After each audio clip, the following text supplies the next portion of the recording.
This is the original esport racing game. This is iRacing.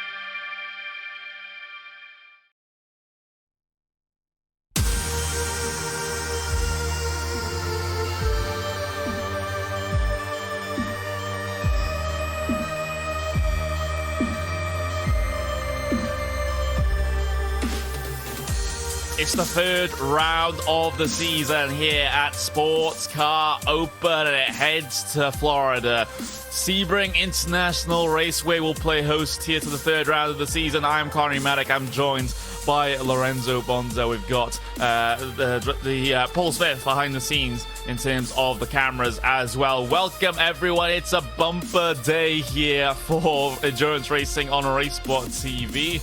And Sports Car Open definitely playing a huge part in terms of that one. We've just got qualifying starting to draw itself to a close, but Lorenzo, if the previous two races are anything to go by in this series, then we should be in for an absolutely fantastic event.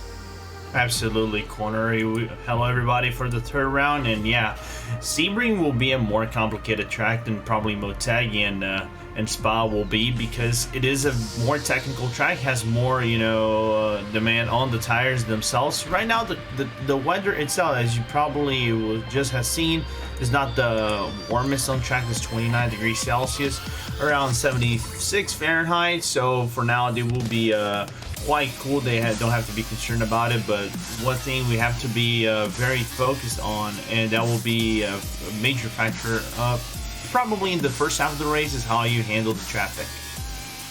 Yeah, that is definitely going to be a very, very big factor. It might even come up on them a little bit quicker than some other racetracks, as we do have the full pace lap, of course, here at Sebring, so everyone is able to get themselves separated into their individual classes a little bit better, and of course spread out across the track as well. But we're just a couple of minutes away from getting our gridding procedure underway. Of course, we do have the point situation all tallied up here as well. We've got the Vano Racing team in LMP1s. They currently are on the maximum points they could have scored so far. 25 points apiece from both their race wins so far this season. And, well, there's a bit of a story behind that, Lorenzo, as both times it was pure throwing it away in the final couple of moments for them to take those two race wins. Yeah, we have seen on Spa, Pure Racing team losing just on the last lap, making a mistake. Patrick Wolf just going over the All Rouge Radion complex, and then losing to the Movano team, and then on Motegi was something a little bit more different, but still Pure with two races on the grasp of their hands for the win, but just couldn't capitalize. Let's just see if on round 3 that will be their time and they will be able to do it. And of course, you can see the other classes as well up on your screen. We also have P2's Rev Match Esports. Again, they're on maximum points as well on 50, but they've been followed relatively closely by Simsa Esports. Those two teams seem to be fans of battling with each other when it comes to on-track action here. We saw that a lot of Motegi. And of course, in the GT class, Pure Racing Team GT similarly on maximum points they could have scored so far, and they have been pretty clean and pretty consistent right at the front of the GT field. Aldous Esports still yet to try and do anything about them. So we've had the same winner for all three classes for both the races so far this season, Lorenzo. Will that change? I don't. Maybe for the P1 class, we might have a different winner, because we had at least 3 or 4 LMP1s were within relative pace from all two races, Spa most noticeably. But I think if we have to pick a different winner, it has to come out either on the P1s or on the GTs. They are very on par with one another. Yeah, Yeah, absolutely. Just 1 minute away from getting ourselves the gridding procedure underway here. Provisionally, Movano are on pole position, and that looks pretty secure until we get to that gridding procedure underway. He's about 1.5 tenths of a second ahead of Pure Racing Team LMP Pink there. But looking at the qualifying times that we we actually do have here. Well, everything seems rather close, especially in those mid packs, which is a recipe for a lot of excitement. Yeah, maybe some people would say because of the official series, oh, it's a recipe for disaster. I think the otherwise. This is where if you strategize your starter up properly and you make work of the gaps you are going to be given because you're on the mid pack, and people might be wanting to be a little bit more aggressive, trying to find some rooms and make overtakes and move up the field, and possibly more prone to mistakes. If you play your cards right, you could be going from, let's just say, what a Radicals Online TC Chorus is right now, second to last in the GT field. They can jump up so many places with just one lap. There's the possibility of them doing so, absolutely. But with the qualifying over and done with, here is your starting grid here for this race at Sebring. Third round of the season in the Sports Car Open. We look towards your LMP1 class because Movano have taken pole position there. Brilliant work from them. Pure Racing Team LMP Pink, they start on that front row with Pure Racing Team LMP Black, that sister car to the current championship leading one. That starts in P3. Race Clutch 15, they start in P4 here today with Movano, Movano number 21 there, starting in 5th place. So both the sister cars for the top teams really making a big showing so far in qualifying. Burst Esports in P6, Impulse Racing P7, UI1 Positive Sim Racing start in 8th place here today. Race Clutch 16 start in 19th. Leo Racing Team start 10th, and Sorg Rensport Esports Blue, they start in P11 in that LMP1 class. And the last two cars in your fastest class of the day, that's Satellite Racing and Ellen Racing, bringing things down to P number 13 on your LMP1 grid. And then you look at your LMP2's Core Sim Racing P2. They are pole position in that class. Simsa Esports have to start in P2 with Rev Match Esports in P3. World of Sim Racing Team P4 and Impulse Racing P5. P6 goes to Devotion Sim Racing Blue, SRN Motorsports Devotion Red, Relay Sim Racing. As we go further back in your LMP2 field, NAB Racing, TNT Racing, Team Chimera, Artifact, and Heusingveld will round out your 14-car LMP2 field. And as these cars get themselves ready to start the pace lap here before the very start of the race, Altus Esports, they've taken pole position in your GT fields. AAA Esports later up on the front row as well. SimRC in P3, and your championship leaders of Pure Racing Team GT, they have to start in 4th place position here today. Vendeville Sim Racing Blue, they will start 5th with Black Star Racing in 6th. Beeler Racing Team Euronics, 7th place start for them with Redface Racing in P8. Core Sim Racing GT, they are in P9. Glacier Racing 10th. Williams Gym Esports 11th with Uber Racing Esports GTE starting in 12th place. Beeler, Hellenic, Zenith, and Inertia will bring things down to P16. All Ferraris, as Inertia Marble in P17. Simsa Esports GTE and their Porsche, well, they'll start in P18 with ProLab React Esports 19th, and Radicals Online Motorf, they start in 20th. Of course, this is the biggest class of the field, so it's going to take a while to get through, but Positive Sim Racing GT, they start P21, Talk Freak Racing 22nd, Radicals Online TC Corsa in P23, and you've got a Positive Sim Racing, yet another Positive Sim Racing car right at the very back of the field. That is the 133. But that is going to be your entire field here today. 51 cars taking themselves to the pace lap here, and let's hope that we'll have 51 cars remaining at the end of the first lap. Yeah, because the nature of Sebring, much more than the other tracks, I think only Motegi out of this entire, championship thus far is the one that actually plays within the same style of race development that Sebring actually offers. you know, is a track that is not wide. You can see that there are not many parts where you can go 3 wide in this track. GTs can go 2 wide at most. If you actually are courageous, you can go 3 wide, but you're gonna have to be very patient in making most of these turns and finding the right place to, you know, make overtakes. And let's just see if the drivers have that kind of patience, because, you know, they have to give 5-second gap. One thing we have also to mention, it is a full lap over here on Sebring, whereas on Motegi you start basically on the downhill towards the bridge section, and on Spa you come out just after the Pearl Ferry corner. So this is a little bit of an opportunity to start save fuel, whereas on Spa and Motegi you just can't do it. Yeah, very short run to the green flag on those particular tracks, but not so here at Sebring. Of course, one of the slightly older tracks in the iRacing service, but still, you can see the very front of your LMP1 field work its way through. Movano, they've been able to get pole position. They classically haven't been really that much faster than Pure Racing Team on the single lap pace, but this time around in qualifying, it looks like Marcus Hamilton has gotten the better of those Pure Racing Team cars, so he'll start in pole position here, and he has to be hoping that that sort of clean air pace carries through to the race, because that is what they've been lacking up against Pure. Yeah, because they have been so much good on pace. It's quite impressive thus far how much they've been well performing on that LMP1 car, but usually they struggle on the very start of the race. They usually gave out the lead to Pure, to work themselves, you know, dictate the pace for this first few hours. Let's just see if Marcus Hamilton will have that luck and make sure he actually jumps out right ahead as we keep up to the start.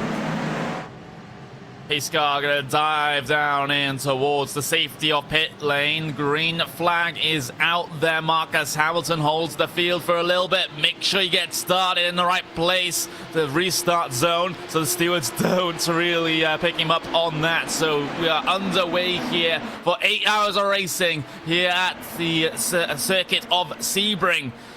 Sports car open round number 3 underway. The LMP1s have been able to get themselves away relatively cleanly. Here comes the LMP2 start then. Corsair Racing right at the front of that one. They get away well as well. They get a jump over the rest of the field. Side by side for P3 coming down into the first quarter. The Sim Racing team have been able to gain the position. The cutback is on though for RevMatch Esports as they'll take their challenge on the way down into the first twisty sector here. And Martin van Loosenhoff's been able to gain that position back. But you look back to your GTE field, Altus Esports away, but it's P2. That's the big question, because SimRC are really fighting AAA Esports for this one around the outside at turn 3, and well, they're just not able to quite get themselves cleared just yet, and now they're able to before Big Ben. So SimRC up 1 position already from P3 up into P2. A lot of drivers making these sorts of moves early on, really favoring that track position for this 8-hour race. As you see, Vanderbilt Sim Racing Blue just attempting around the outside, but we'll see the replay of the pass.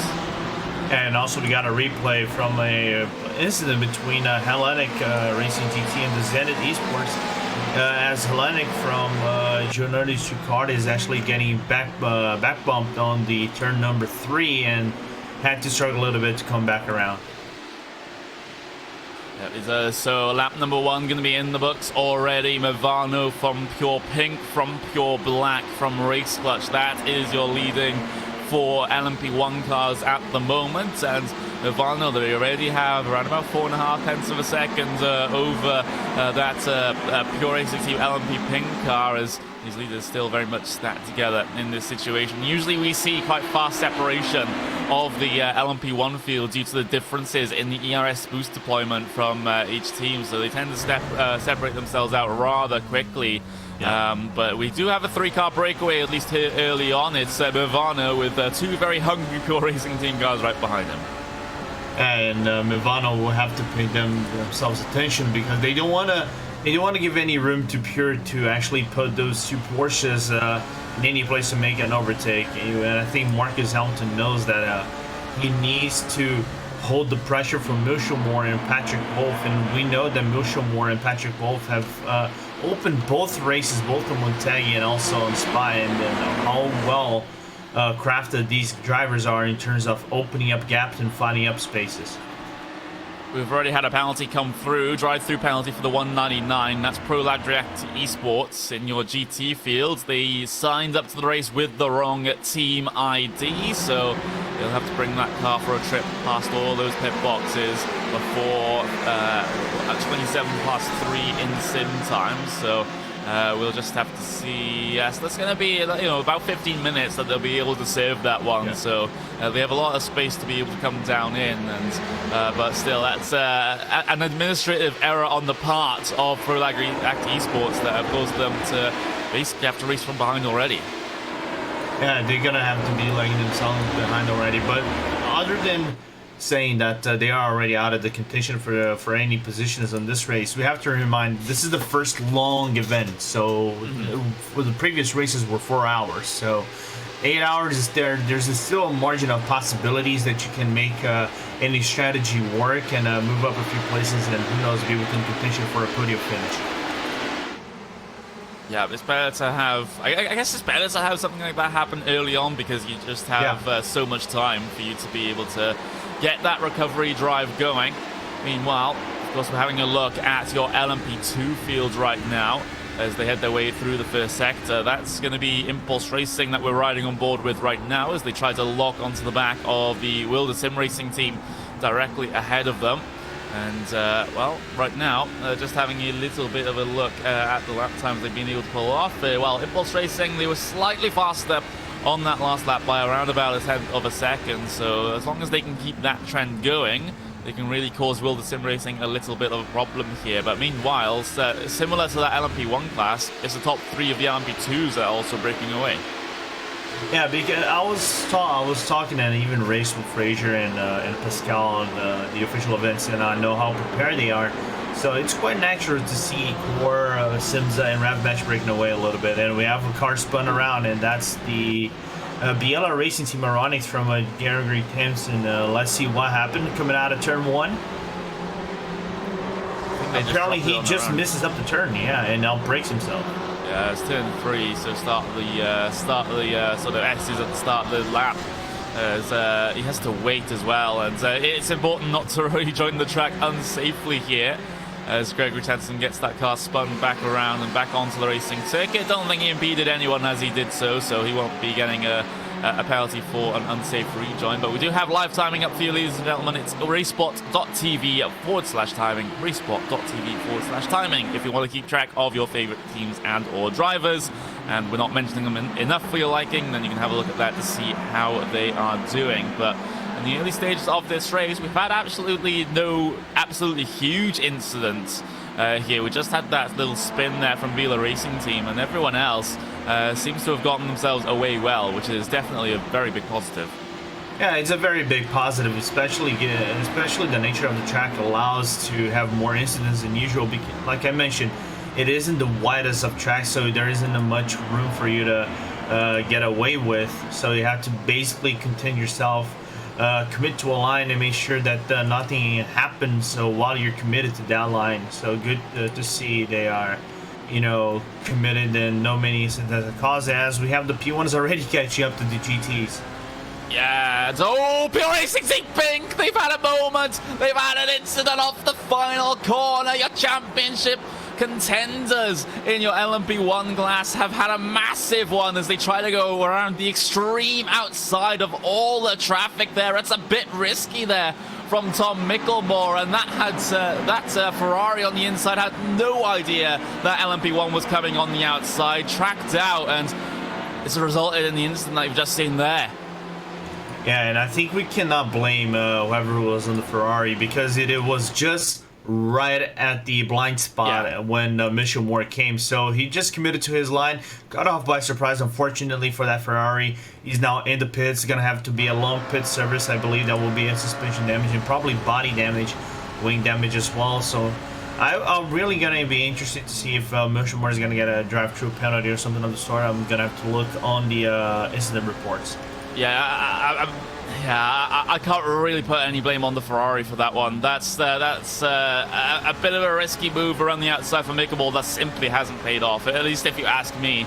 If you look at how the cars, especially are positioned coming into Sunset Bend there, Gregory Tanton in that Biela car is basically, obstructing the vision for Hellenic Racing of that LMP1 car coming around the outside, and it's only until both the GT cars are on full throttle trying to X out the corner does that LMP1 car appear in the vision of the Hellenic Racing car, and there's only one thing that's going to happen from that point forwards. Carnage. Just pure carnage. Yeah, absolutely. Apologies for the technical issues that we have on broadcast. It looks like the one of the replay bugs that we've been dealing with for the past couple of years has reared its ugly head once again. So we'll just have to get that one sorted out. But meanwhile, Tom Mickelmort, they've been able to bring it down on towards the pit lane, and well, that's a huge amount of damage that needs to be repaired right now for Pure Racing Team LMP Pink. They can get the vast majority of it done. The car might not be feeling the same after that, though, once they do come off the pit lane, but still the opportunity for a recovery drive here for that current second place in the championship car, Pure Racing Team LMP Pink, but that has an abysmal start for them. Yeah, it's an abysmal start, and plus, if we are to look at the championship perspective, Connery, that is the worst case scenario you can possibly have, because if you're fighting for the championship, you're just 10 points behind Movano. That is the worst possible outcome you can have, like a race damage right at the very start of the race. You're going to be at least spending 20 minutes in the pit lane. You're going to be thrown back at least 5 to 7 laps, even 10 if you get really unlucky about that. But unfortunately, Tom Mitchell, one of the guys at PRT LMP Pink, will have to think themselves a new strategy to get themselves back up and try to minimize the damage. Yeah, that's simply what you have to do from this point forwards. They're still stuck on the pit lane, so yeah, it's going to be a while before they decide to come out. Meanwhile, we're on board with one of the positive sim racing cars as they work their way through. And, well, they've had a pretty okay race so far. They're up from P8 to P6 for that positive sim racing number 6 car. Go on. No, Mission Ward is out already, so not losing a whole lot of time. Yeah, well, they've been able to, I guess, at most replace the front clip of that car, but it still remains to be seen whether anything underneath the bodywork is affected, whether it has a little bit of wheel damage, whether there's a little bit of suspension damage. So this is going to be an exploratory couple of laps here for Tom Mickelmore, as on the out laps right now, trying to see how that car is performing after that big instance. But like I said, apologies everyone for the technical issues. Like I said, the weird old endurance race replay bug is back and back with a vengeance. So we'll just have to fix that one. And, well, to be able to do so, we'll have to go to a quick commercial break. So we'll see you guys in a bit while we have more racing action. Simulated racing can be awesome, but it can also be kind of a free-for-all.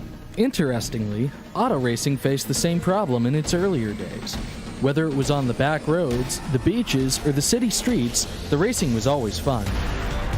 But there was always a certain level of chaos or danger until some folks came along and put some order to all of this. Stuff like official racetracks, regulations about weight and equipment, and enforcement of standards. That's what gave us high-speed excitement, fast-paced action, and photo finishes. That's when racing became racing. The guys over at iRacing.com have made the same transformation in the world of sim racing. See, iRacing analyzes the performance and results of each driver in every race, so you can be sure you're always placed in races where the competition will be tight and that those reckless drivers who ruin it for us all will be kept in the pits. Not to mention that with members in over 130 countries already in their vast community, you can find races day and night, so you can always get in the action. You can even join a league of your favorite series and work your way up to one of 7 world championships, offering over $500,000 in prize money. And since updates are always automatic, you don't have to worry about software and can focus on the track. Zip up your fire suit and check out iRacing.com.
Hello everyone, welcome back to round number 3 of the Sports Car Open here at Sebring. 8-hour race is very much underway in this situation. Apologies for the technical issues, and as a result, we will not be able to show any replays for the rest of this race. It's a shame, and hopefully we'll be able to catch everything first time.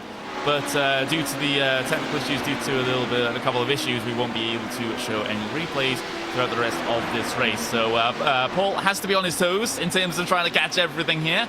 But right now, of course, as things stand, Movano lead this race from this time Pure Racing Team LMP Black here, as PRT Pink fell to early issues with the traffic here today. They are still out there on circuit, though. They're trying to work through the LMP2 traffic right now, but still, Lorenzo, it's a massive recovery drive for that number 7 team. Yeah, the number 17 is already doing good work thus far. Actually, if you're not, it's not the 17, it's the 7. If you're I said 7 team. Yeah, there we go. 17. Easy mistake. Yeah, a little mistake. Just 10 numbers. It happens. But yeah, believably or not, PRT Pink is still within the lead lap, but it's not by a big margin, because if we look just a little bit far behind, there's Movano just lurking on the background.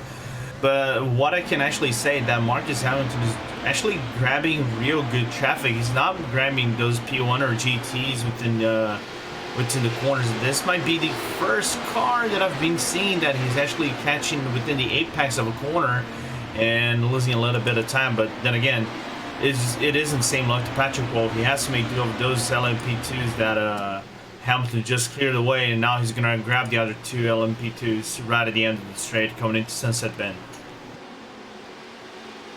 Yeah, need to get away cleanly here, and again, with these LMP2 traffics, of course, things a little bit more equal between them and the LMP1s, but it's still going to be easy work, especially in the traction zones coming off the corner for those LMP1s to make their way by.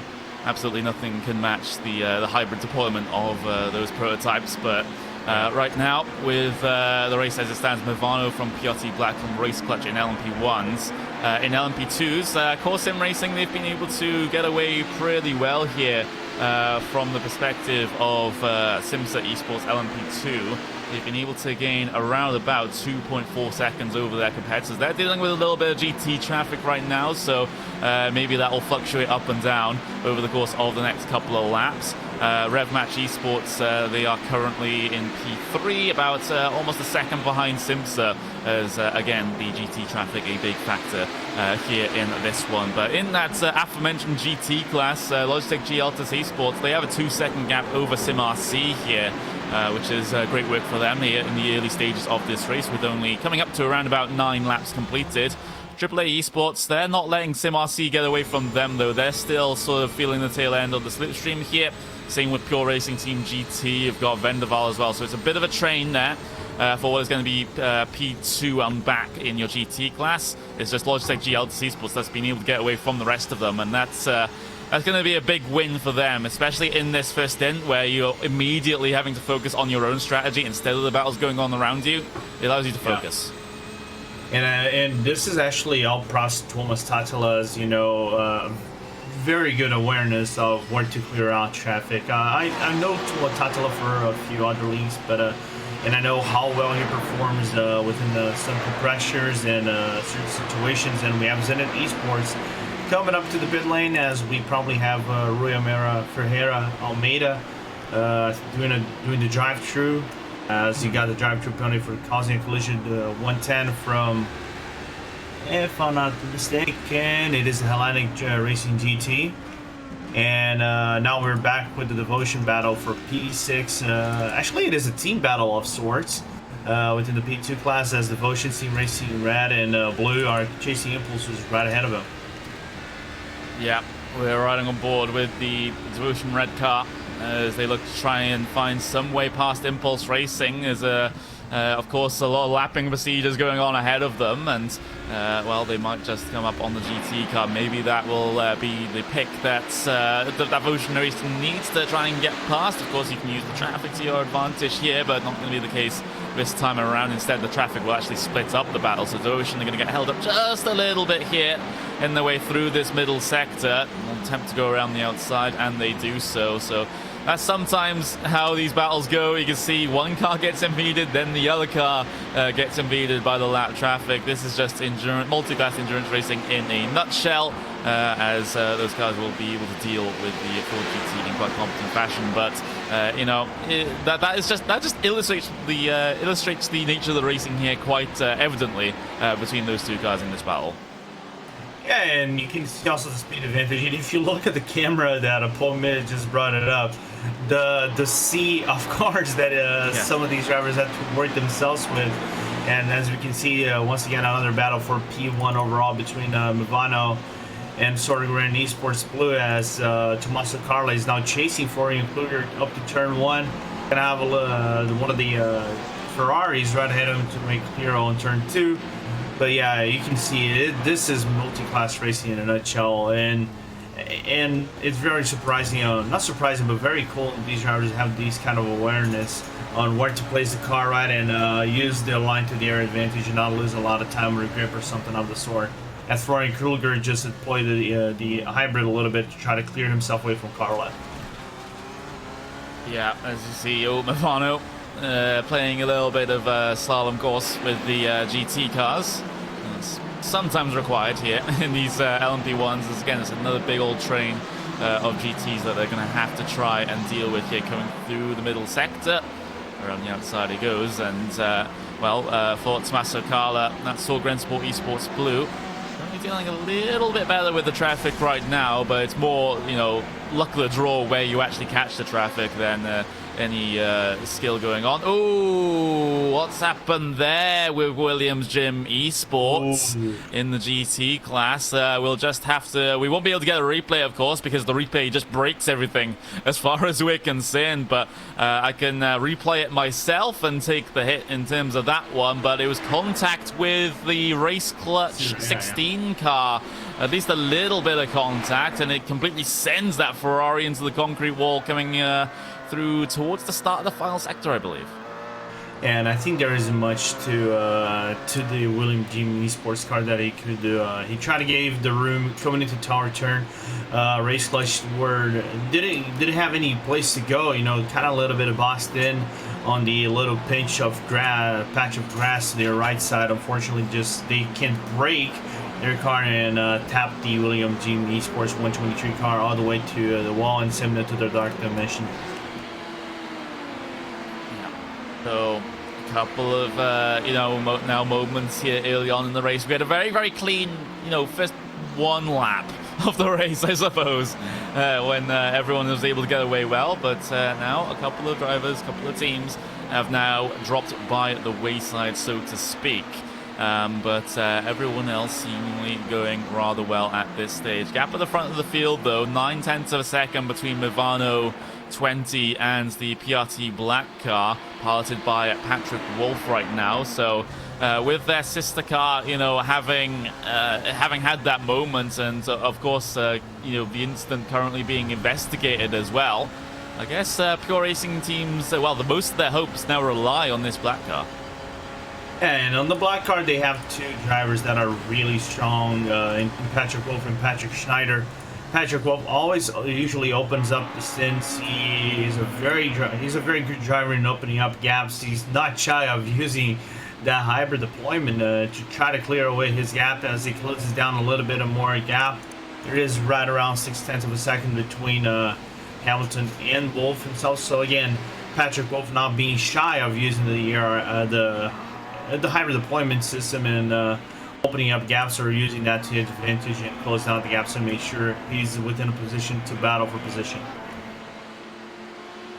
It is using the hybrid deployment coming through Big Ben, just close up just a little bit more as he edges that gap in, and Well, we'll just have to see exactly what happens here because, you know, no matter which Pure Racing Team car it is, it's Pure Racing Team car versus Movano car. That's the main feature of the LMP1 field once again. This time it's the turn of that number 8 to try and show us what they are made of. But of course, we're still very, very early on into this race here. You know, we just about have 25 minutes complete here in this one of 8 hours. So still plenty of time to see how these sorts of storylines develop. And basically also to see how far that PRT pink car can actually climb up this order. Yeah, because right now the PRT car, the PRT pink car is still within the lead lap, not by much, but you can see just right on the distance the PRT pink car, and then right on the back around, I would say 1.5 seconds, there is the Movano number 20 car, and Hamilton knows he's right in front. But if I am Hamilton, I shouldn't be you know, going pedal to the metal the entire time and make sure I lap the number 7 and be within a not reasonable distance, but work themselves a reasonable gap and be what I would say the optimal level to battle, as we have a battle between Simza and the ref match for P2 in the P2 class.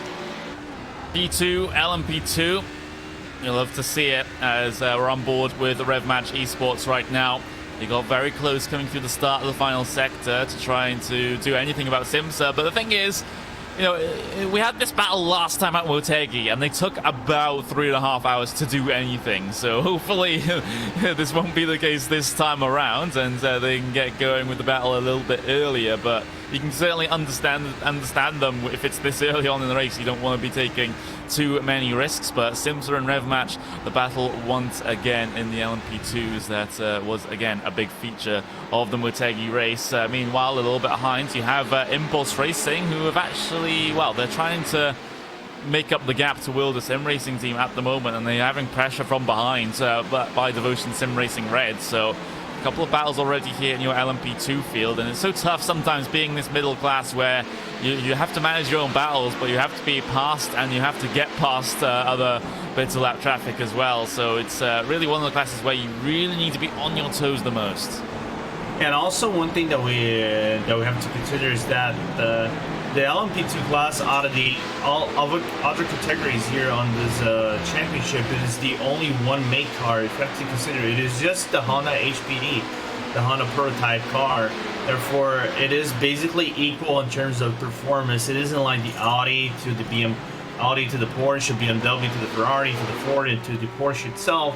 And you have to make sure you work the strengths of their car to your advantage. No, the HPD is a quite different story. It is just basically a driver's car, and make sure you extract the best out of it with the setup that you're actually gonna get. We have a couple of incidents under investigation. The first one pending is the Pure Racing Team Pink incident, where the stewards have yet to come to a decision about that one. We also have the number 6 car under investigation. That's Positive Sim Racing, currently in 6th place. They are being investigated for a sort of moving of lines when they were not entirely clear, and it caused them a little bit of a awkward three-wide situation. But I don't think anyone really fell foul to that one in terms of an incident. But we also have the number 83 under investigation. That is Relay Sim Racing. P21 overall for them, solidly towards sort of the second half of that LMP2 field. Runs into the back of the 133 car. So that is the UI1 Positive Sim Racing GT car. They ran straight into the back of them apparently. So, as they're accused. As actually we do have some news when it comes to the Pure Racing Team LMP Pink situation, because that penalty has just been entered into the protest sheet, and now that team will know as it gets entered into the sim as well. A 15-second stop and hold penalty for the number 7. So Pure Racing Team Pink, from the steward's view, have been found at fault for that incident coming out of the final corner with the GT car. And now that will be just worse, more salt to the wound, the PRT Pink car, because not only they are within the margin of losing a lap on track to Movano, number 20 car, but they will actually lose that lap once they come down to pit lane, because that not only a 15-second stop and go, you're gonna be driving around 15 to 20 seconds within the pit lane yourself, so you're losing 30 to 40 total. So just worse and worse moments to the PRT number 7 car. Yeah, they'll have to bring that car onto the pit lane. Meanwhile, the other PRT car, the PRT black car, well, had a slight opportunity there at making it side by side with the Movano number 20, a current race leading LMP1 machine. So things starting to heat up right at the very front of the field, and maybe it's an element of maybe try and get Movano back for what they did to their sister car here. Of course, all, you know, being fair, and he'll do it cleanly on track. At least I hope so. But still, this is still big in terms of the pride, I suppose. Yeah, now it's a pride battle between a PRT Black and trying to get themselves back within the P1. You know, make sure the PRT stands up tall compared to the Movano. It is basically not a team fight for championship, because PRT Black on the standings is far back. Here we go. Compared to the other car. And here he goes. Here he goes, yeah. Wolf on the inside.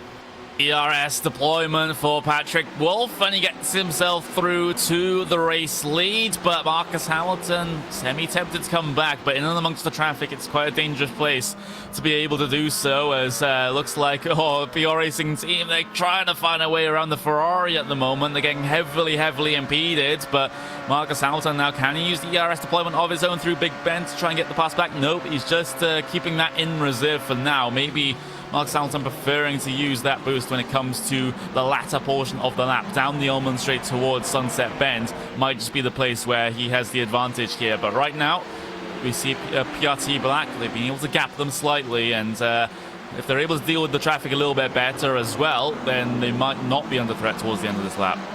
Yeah, right now they're working themselves through the BMW from Glacier, and now, Marcus, I'm just grabbing a patch of grass a little bit, just doing a little bit of a P1 rally cross, and now they're going to work themselves to another G Ferrari, and now coming up into Le Mans Bend.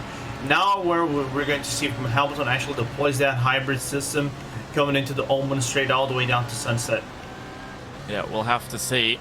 PRT cars used a lot of their ERS in the first portion of the lap, and they still have something to use coming down the Ulman straightaway, so it's they're still going to hold the race lead here in towards Sunset Bend. A couple of GT cars ahead, and well, they're going to have to go around the outside. Please don't be deja vu here, PRT Black, but they're going to be able to make it work around the outside. Oh, that was so close to being such a similar incident, but I think this time the GT cars will well aware of what was coming and are actually able to react. Yeah, they were able to react within time, and now we have actually a battle instead of a P1 and P2. We got the other LMP1s closing in by, as we got PRT Black. Is that a PRT Black? That's a PRT Black, but we have a battle between Race Clutch and also Sorry Esports E-Blue car. Where, you know, Blazas Rimnik is just working himself. Actually, I correct myself. It's Movano and Race Clutch too. Yeah, it's, sorry. It's Race Clutch. You know, due to maybe the battling that PRT Black and Movano have had, it's dropped them a bit of time here. So Race Clutch now in contention here for those first two spots on the podium. But as I said, early on in this race. But we'll just see what happens here as they deal with your current GT race leader. That's Logitech G Altus Esports. They're currently trying to get past, and just like that, all three of them have been able to work their way through. But right now, it's it is a pure racing team car that's leading this race, but it's not the one that we've seen throughout the season that leads this race. Yeah, the PRT Black car, if we were to look on the standings, this is the funny stuff. If we are to look at the retrospective of both races, both the PRT Pink and PRT cars were actually within top 5 contention, but something always happened to the PRT Black car, and unfortunately were thrown back into positions that they didn't get points. They didn't gain any points at Motegi, and they only gained 6 points a spot, being thrown back to the second to last position within the class. But now within a good spot to actually nab this one but we're still at the very early end of the race. Okay, there's now an investigation. I think you're trying to find every little thing wrong with Movano right now, because they've just protested Movano for double moving under braking, almost causing a crash. That was lap 18, turn 1, so a couple of laps ago. So we'll have to see what results in that one. As now we might, if that is true, we might see a warning or a penalty come the way of Movano if that is particularly egregious. So we'll just have to wait and see. And of course, the 21, the other Movano car, is also being investigated. That's I'm currently not seeing. Oh, I see a reason for it. He dive bombs from 5 car lengths back and hit another car. So that's both Movano cars now under investigation. And once again, I think we are barely 1 hour into this race, but both cars making mistakes that could cost them not only the race itself, but championship race. Clutch, oh boy, nearly having a little bit of a moment with a P2 car, but yeah, both Movano cars in the PRT1 is putting themselves within very, very dangerous positions themselves, as we have a battle again between Cinsa and Rev match. Round 3? Well, I think we got to around like 20,000 when we were at Motegi. Fair enough. But there we go. It's Van Loosenord versus Fraser Williamson in this situation. And it was Fraser Williamson that got in that Simsa car at the very end of Motegi and did end up dropping the position. So hopefully not going to be the same case this time around for the Scotsman, or at least he's hoping. But Martin Van Loosenord, I believe, was the driver that pulled off that pass. So it's not only a battle between the 2 cars once again, it's the exact same 2 drivers that tried dueling it out at the end of Motegi as well. Yeah, they were both the same drivers that worked on Motegi. Oh, Williams with a little bit of a wiggle coming into the turn to allow Lozenord to close down the gap to around 0.2 of a second. And now, here's the thing for Lozenord. If I am him right now, I would try to go for a move, because you have clear traffic. You don't have any LMP1s or LMP2s to make your day a living hell. So why not try to move up a spot? And you already saved a little bit of fuel, so why not burn it a little bit? Yeah, you can definitely take that opportunity. You know, in these LMP2 cars, they are fuel limited here. They don't have the full fuel tank to use in this series. They're limited to 84% of the fuel tank, so they'll be coming down in very, very early, at least for an LMP2 class.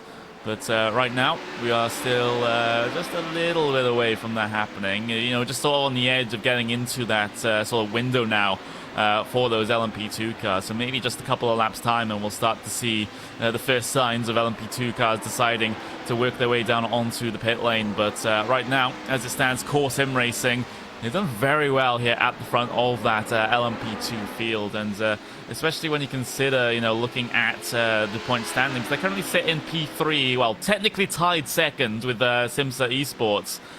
Both of them having not gotten race wins so far this season. It seems like Core has really found something here at Sebring.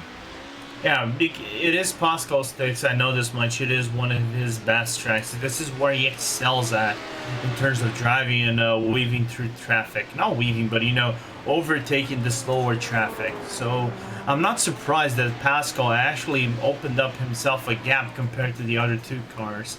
The question is, and we have seen from Core historically on other events, even the STO GT, they can retain the lead up to, you know, the latter stages of the race, but can actually hold it when the crunch time comes. That's the real question.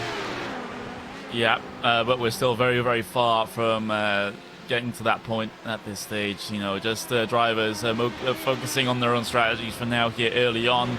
You know, getting that you know, solid first stint in gives you a good baseline, a good platform to be able to continue on the rest of this race. We're having a look into your GT class right now, because the battle for P3 is starting to heat up, because AAA Esports are looking to maybe be on the defensive as far as that Pure Racing Team GT car is concerned. And PRT GT, well, coming into this race, they had a very comfortable buffer with winning both the previous rounds of this season. But right here at Sebring, it seems like a lot of the other cars are slightly more competitive, and they're not running away with things as they usually tend to do in the GT class. Yeah, and one thing I was actually talking about with some drivers that the BMW and the Ferrari, are the overperformers within the season. That's why we are seeing more BMWs and Ferraris. But this track is nearly full Ferrari. It's a track that you need a little bit of downforce and top speed, and the Ferrari actually gives you that edge over the BMW M8, and that's why it's not surprising to see Altus way ahead in the front. And BMW struggle a little bit with the pace itself. Yeah, we are just having a look at the first set of stops for LMP1. So there's a couple of cars that have come down in early here. So Race Clutch 15, you got Positive Sim Racing, you got Race Clutch 16. So with the Race Clutch cars coming down in at the exact same time. So the two teammates are in. Everyone else at least stayed out on that last lap, as we get to see those pit stops cycle themselves through. Just to give you news, the Pure Racing Team Pink, of course, they have served that penalty, which is why they have, well, actually, is that a PRT Pink car that's currently smoking on pit lane? Yes, it is. What has happened here? Oh, boy. I'm just going to have to cycle things back. It actually happened... Yeah, it happened a long while ago, in fact, so I'm surprised we didn't actually catch that, but... yeah, it's that PRT Pink Cup now going to recovering no points from this race, rather than, maybe a couple that they might have been able to get. Yeah, they're going to have to be thinking themselves to the next round, and it's going to be complicated. And actually, they blown up in the pits. Yeah, leader on the pit lane, though. Yeah, that's Pure Racing Team Blank. Seems like everyone from LMP1's deciding to come down in at this stage. We'll just have and P2s as well. Yeah, P2's in as well, so a bit of a pit party for your LMP1s, LMP2s here, as they decided to get their first service of the day get underway.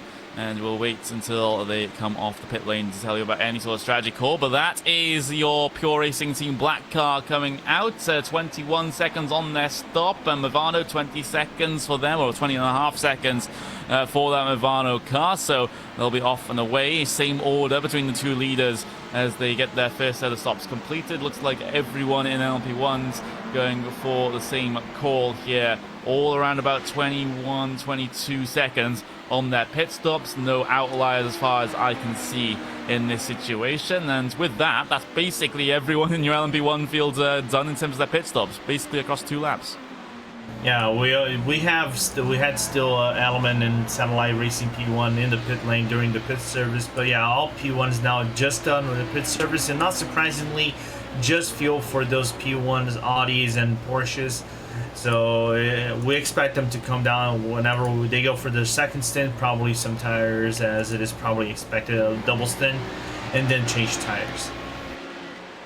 Yeah, that's simply what you have to do. Satellite Racing going to be the last car coming off of the pit lane here.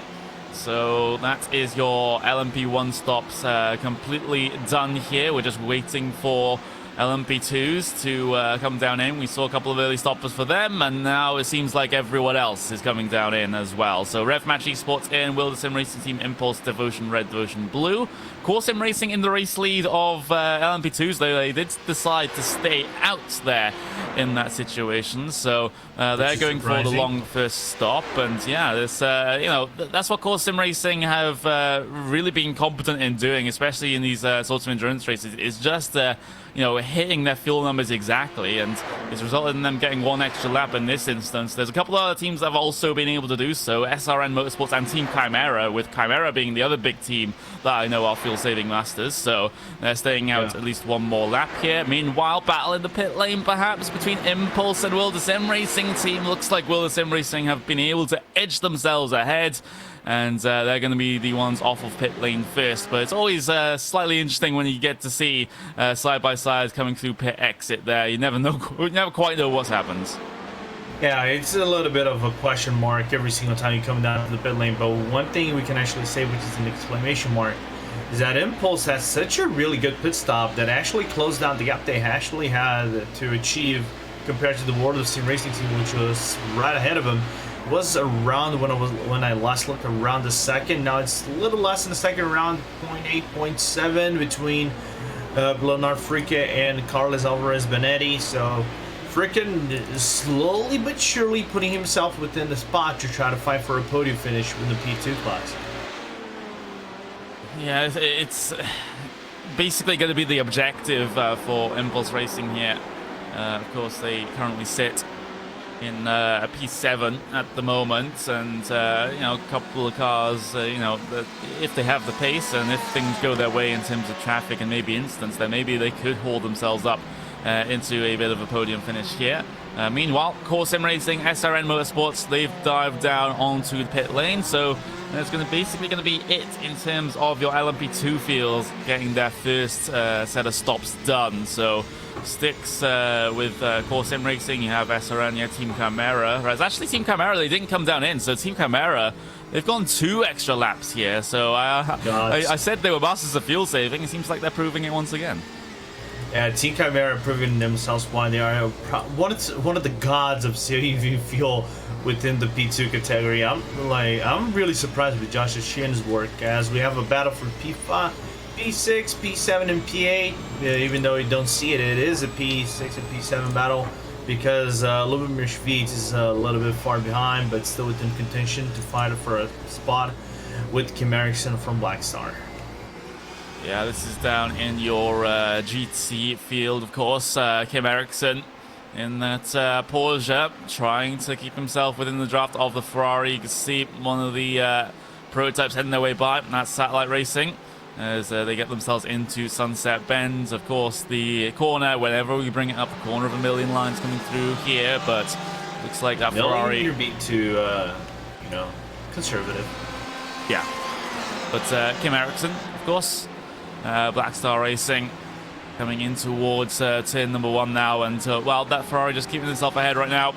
Red Face Racing doing a pretty good job as it stands. We of course, you know, have a potential third party in this battle as well, with Bigler Racing Team Euronics being so close in their 145 car, as Lubomir Schvitz there in that car looks to try and join the party, and maybe we'll have a bit of a duel here in the very sort of towards the front end of the mid pack for your GTE field. Yeah, but one thing that the Porsche needs to keep himself mindful of is that on the straights, the likelihood of the Porsche beating out the Ferrari is very slim. You just have to be with yourself within the draft margin to, one would say, be within contention whenever you're coming down to the twisty sections where actually you can overperform the Ferrari. The Ferrari will just go in a straight line and clear you off easily.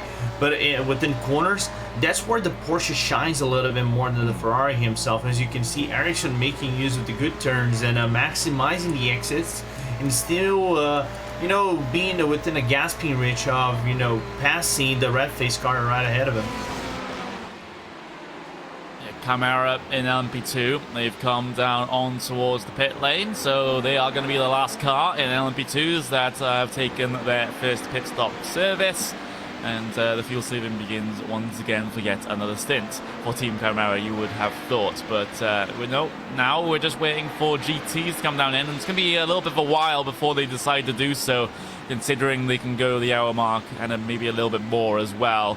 So it's going to be a while before they head their way down in. But speaking of GTs, Altus Esports, though, what a first step for them. They've been able to get a pretty decent gap over SimRC. And, of course, as a result, the rest of the field. That gap is up to about 2.5 seconds. So Tuomas Tattila, who's currently piloting that Altus Esports car, he's done a massive amount of work here early on to gain his team this advantage.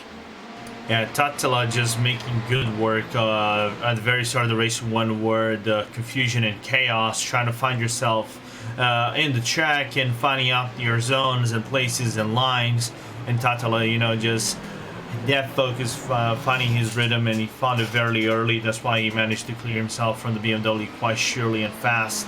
As I think Blackstar Ericsson, once again, if we have to talk about Blackstar on P6, again on the GTE battle, now the gap has been very close between the 3 cars, so I'm not going to be surprised if Ericsson makes a move within this corner or some of the next ones. A little close, coming into the braking zone of the right, and well, now Bigler Racing Team Euronics on the back of this battle, so maybe that encourages Kim Eriksson to get a little bit of a move on when it comes to dealing with that red-faced racing car that's currently parked on his nose, but there's only so much you can do coming into some of these heavy braking zones as a Porsche when you have the straight line speed disadvantage compared to the Ferrari. You have to make up all your work in the corners and basically be riding the back bumper of the Ferrari coming down into a braking zone. But the Ferrari getting the better traction out of Le Mans there. But Kim Eriksson still keeping himself in contention here. Biela just watching and waiting in the wings as that car third in line. They're not going to look to get themselves involved just yet, but if they're losing too much time behind this battle, then they might just decide to head their way through. Here comes the move, Kim Eriksson! Oh, that's so close, coming to the apex of Sunset Bend, and well, it was a big old wide arc being taken by the Ferrari to maximize the speed coming down the straights, and that Porsche sensed the opportunity, but not quite alongside, and even if they were, that would have been an absolutely massive incident in the final corner. Yeah, that would have been a massive incident because the back bumper of the Ferrari would actually been touched with the front bumper of the Porsche. And Eriksson once again tried to find an opportunistic move because of the sort of Grand Esports car from Florian Kluger trying to overtake himself, but now here comes Eriksson once again, and he's gonna put his car to the outside. Blocked door by, you know, red face, and now he goes to the inside. Doesn't try to dive on the hairpin himself. Good move by Eriksson. Yeah, I'm just living to fight another day. You can see he's trying to find every single opportunity to try and get by using LMP1 cars to his advantage, but there's seemingly no way through just yet for the Finnish driver up against Bruno Fontalba in the red face racing car. The driver, well, iRacing says he's from France, so let's see if he can hold on. It's going to be very, very close, though. Kim Eriksson basically harassing the back of that Ferrari through these corners, and, you know, when you have such a huge amount of grip through the corners like the Porsche does tend to have, and, you know, that does get scary if you're Ferrari, but the thing is, when it comes to a straight bit of road, that Ferrari is going to do a little bit better. But look at this, Kim Eriksson's still very close coming up towards Le Mans corner. Again, if he's able to ride the back bumper of that Ferrari, well, it doesn't really have a bumper, it has a diffuser, then he's going to have a bit of a better time, and this looks like it's going to be it. Kim Eriksson, he's close enough now. Gets the remainder of that slipstream before stepping out into the inside line, and a little bit later on the brakes as well. The Porsche should be able to make the move here unless the cutback is available for the Ferrari, but I don't think they're going to have the speed off the corner to be able to do so. So as long as they can get turn 1 secure here, Black Star Racing, they should be pretty comfortable ahead with the pace advantage that they have had, and they do lead the battle coming in towards turn 1. No opportunity for Red Face to try and work their way by as a reply. So Black Star Racing, they are eventually able to grab that position. Yeah, a few laps worked to work for a position, but finally Kim Eriksson making the move on Bruno Fontalba. And now Fontalba has to contend himself with Lubomir Schwitz, which is right behind. He didn't contend for a move. He was far behind to both drivers, just waiting to see if any of them would make an error. Didn't happen, and now Lubomir Schwitz basically getting the green light to try to make an overtake on the red face by JRT car.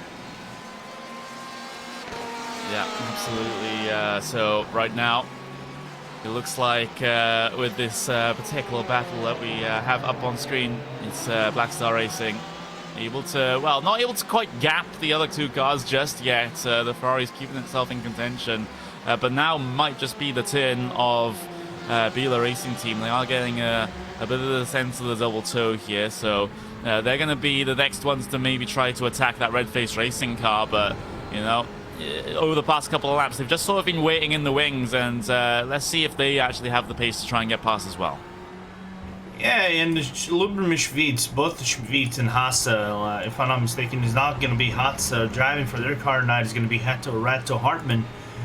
Both drivers actually have the pace to match both the Ferrari from Red Face and Black Star, but I think Schwitz is playing a little bit conservative, trying to save as most fuel as possible, because why risk it for a move if you can actually save fuel and try to stretch out your fuel gauge, and who knows, maybe slingshot like 2 minutes or 3 minutes within your own stint. Maybe, just maybe, Red Face keeping themselves in contention in this particular battle. So they're not Not down and out just yet. Meanwhile, P2 in your LMP2s. Van Loosenholt, now's his time to strike down the inside of Sunset Bend. Simsa Esports, they've lost the position, but can they find a line off the corner? Nothing that will bring them side by side across the pit straight, that's for certain. So Martin Van Loosenholt up into P2 now. Traffic to deal with on the way into turn 1, but he's been able to get himself pretty cleanly ahead. And now Fraser Williamson, he's down in that final step of the podium. And Fraser Williamson even tried for the up and under. He tried to go for a counter strike move on Rev Match on Loosenholt, but just didn't have the room, and the car wiggled a little bit because it is very easy to wiggle the HPD under high down, not high downforce, but high revs. So unfortunately that happened, and now he's going to be caught himself up within the GT. No, he didn't actually clear it off without a little bit of a scare. Counter-Strike? We're talking about the wrong esport there, Lorenzo. But with that out of the way. Simsa Esports, they do lose the position. And Fraser Williamson, once again, in the car races from behind. And, well, he's going to have to, take that slide through the right-hander on the chin, that's for certain. As now RevMatch Esports, they've already managed to get a pretty decent gap already over the young Scotsman. So that's going to be the state of play of things here in the second stint, actually, for your LMP2 field. Fraser's been in the car since the very start of the race, of course, and, well, we do have Alex Trainer ready and waiting to make an impact in that car if his services are required. It will be at some point, but maybe not for this early part of the race. And out of the shoe drivers, the fastest one when I was racing with them, with the official ones, is Trainer. Actually, Trainer was putting blistering time, and I'm not going to be surprised if he tried to dictate the rhythm compared to the Rev Match ahead of him. And now Rev Match is going to find himself within traffic. It is Radicals, and if I'm not mistaken, that's Torque Freak. Just out of turn 1, that would be side to side, but Loosenholt just clears him out, and now the job is on Simsa to try to work on turn number 2, and he does it. Yeah, could have so easily been a bit of a sketchy situation there for Fraser, but he was able to work his way through. As this race, it's bubbling along quite nicely right now. Just give you a little bit of an update on your LMP1 race leaders, because it's 3 seconds between those two at the moment. So Pure Racing Team LP Black able to score the race lead here by quite a decent margin. Not one that's comfortable, but it's certainly workable. As you can see, that gap up on the screen for you now, 3.2 seconds. Fluctuates up and down considering the differences in the ERS deployment, but that's the sort of margin that we're looking at right now. So the team currently qualified P1 sits in P2. Race Clutch, they're in that 3rd spot right now after qualifying P4. But Sorgrensport Esports Blue, though, they've been on a bit of a charge here inside these first 2 stints, because they started in 11th place. They're up to 4th. Yeah, and they are the biggest gainers if we are to look within the P1 class. We don't have the biggest gainers within the whole field, because that would be really complicated for us to do, class, up and downs and all that kind of stuff. Paul can actually do that for us later on. But yeah, Florian Kluger is not surprising, because Florian had a massive start. He basically jumped out from 11, and on turn 1 he was basically P6 or P7. And then naturally, with the mistakes coming up from the other drivers, P4 for Sorg. And for a team that actually excelled on P1 on previous seasons and other championships and tournaments, it is very odd to see them going on P11 and on the standings themselves not be within, for a championship contention. Having a little bit of a look at that points, of course. Sorgrensport Esports Blue, they've had a pretty poor start to the season, at least by their standards, as 8 points at round 1, 6 points at round 2, brings them into 10th place in the entire championship standings for your prototypes. But if they're able to continue on this performance until the end of the race, it's going to be a decent points all for them, and they're able to propel themselves further up the standings. And we have a stop and, by the way, talking about penalties and stuff, we have a stop and hold penalty for the number 16 Race Clutch. Because they had a contact with the 123. They made early contact, and it caused a collision, caused a major accident for the 123. So losing a little bit more time they wanted to for the number 16 car. Yeah, so the stewards relatively busy behind the scenes here. We've still got a good couple of pending investigations. We've got a couple of investigations to do with pit exit violations because drivers have been told to keep within the double white lines. And a couple of teams have decided that that rule isn't for them. So the number 51 are currently under investigation for that. That's Will the Sim Racing team. And we also have the number 23 investigated and the 24. So the 23, excuse me, is going to be the Sorgren Sport Esports blue car. That's the Audi, and one of the only Audis in the LMP1 field. And they've had a pretty good time of things so far. Of course, the qualifying performance of the Audi is not great, which is why they're having to pull off these passes early on in the race to get themselves up into a slightly more representative position. We see the 21, 23 investigated for pit exit violations, and that's going to be it as far as the pit exit violations are concerned. But you got to read that driver's briefing before you take yourself out there. Yeah, you need to be very mindful what the stewards will say to you pre-race, and we have SimRC coming out of the pits. So finally, the pit stops are coming in for the GTE class, and while we have that conversation with SimRC coming out, we have Pure Racing GT Racing team with Patrick Heinrich actually containing themselves for P2 in the class because Thibaut Pilsebon, as you saw a little bit earlier on the screen, is struggling a little bit with the grip of his tires and lost a lot of time and allowed the 170 actually fought for P2 within the class. Since we have ticked over the hour mark, that's why we saw SimRC dive down on towards the pit lane. And, that's probably the pit on the hour, every hour sort of strategy coming out for SimRC right now. We'll have to see how that one works out for them. But for some of these other GT cars, maybe they're going to decide to go for the full stint and maybe take a short fuel right at the end. But meanwhile, your race leader in GTE is in. So Thomas Stadtler bringing that car down in for Altus Esports. AAA Esports, they will decide to stay out. Pure Racing team, they have come in. Same with Vendaval. Black Star Racing also in. Euronics, Redface Racing, they stayed out, I believe. So a couple of cars deciding to go a little bit longer on this first stint. But this is probably going to be one of the more awkward stints for the GT cars. Maybe more awkward stints for pretty much everyone, considering we did have a full pace lap, and you're going to use a little bit of that fuel, that precious fuel, to try and get that over and done with. So coming down in now for the GT cars, and a lot of GT cars on the pit lane. Yeah, it's the sea of GT cars coming into the pit lane. And one thing that I really want to see, as we can see with Logitech Altus Esports car, they're changing tires. And this is the strategy that is coming up right now, because if we are to look, the track temperature has actually went up a little bit. It was 26 when it started the race. Now it's 32 degrees Celsius, around 96, 97 on the iRacing service. Therefore, they need to be very mindful of if they should or not double stint those tires, because other than Spa and Motegi, this is a track that actually consumes a lot of the tires, I think, more than the Japanese and the Belgian tracks.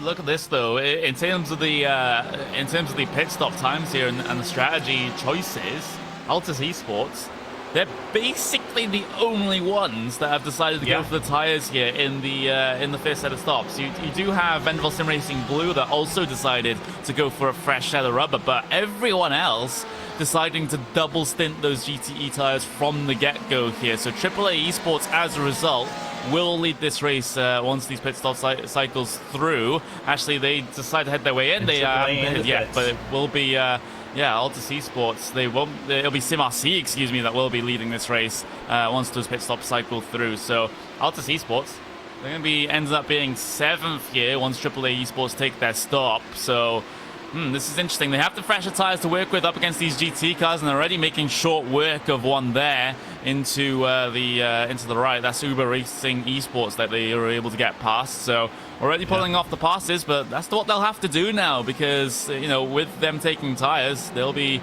30 seconds behind where they could have been in terms of if they taken them at the start of the stints. So it's going to have to be a lot of passing work, a lot of overtaking for Tatella to work with in this second stint. And the only thing that Tatella doesn't want to be on is within clustered traffic, because you just got new rubber. You want to keep yourself as fast as possible from any other car that you have right ahead of you. As we also have AAA coming in for the rubber themselves, so they're going to be losing around sometime, mostly 20 seconds if I'm not mistaken. But Tatella might be coming right ahead of him whenever the AAA coming out of the pit lane, as we have Kosovo just leaving pit lane right now. Yeah, so AAA, they're going to file out just behind the Altus Esports car, as they'll be able to get themselves in towards turn 1 first. But yeah, so a little bit of a slight difference in the strategies for your GTE cars. A couple of drivers and teams taking tires. The big one being your, former race leader of Altus Esports.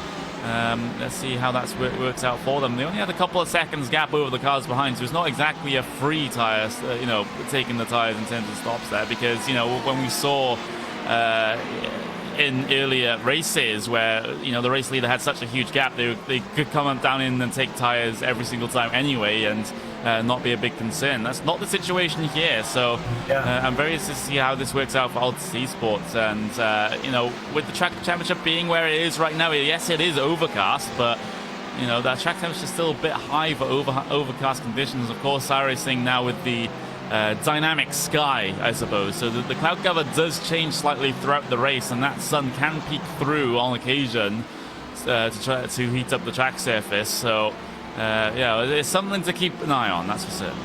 Yeah, there will be something to keep an eye on and see what the tire drop-off will be in terms of, pace itself, and you should be locked up behind traffic. AAA Esports is caught up right behind the Impulse.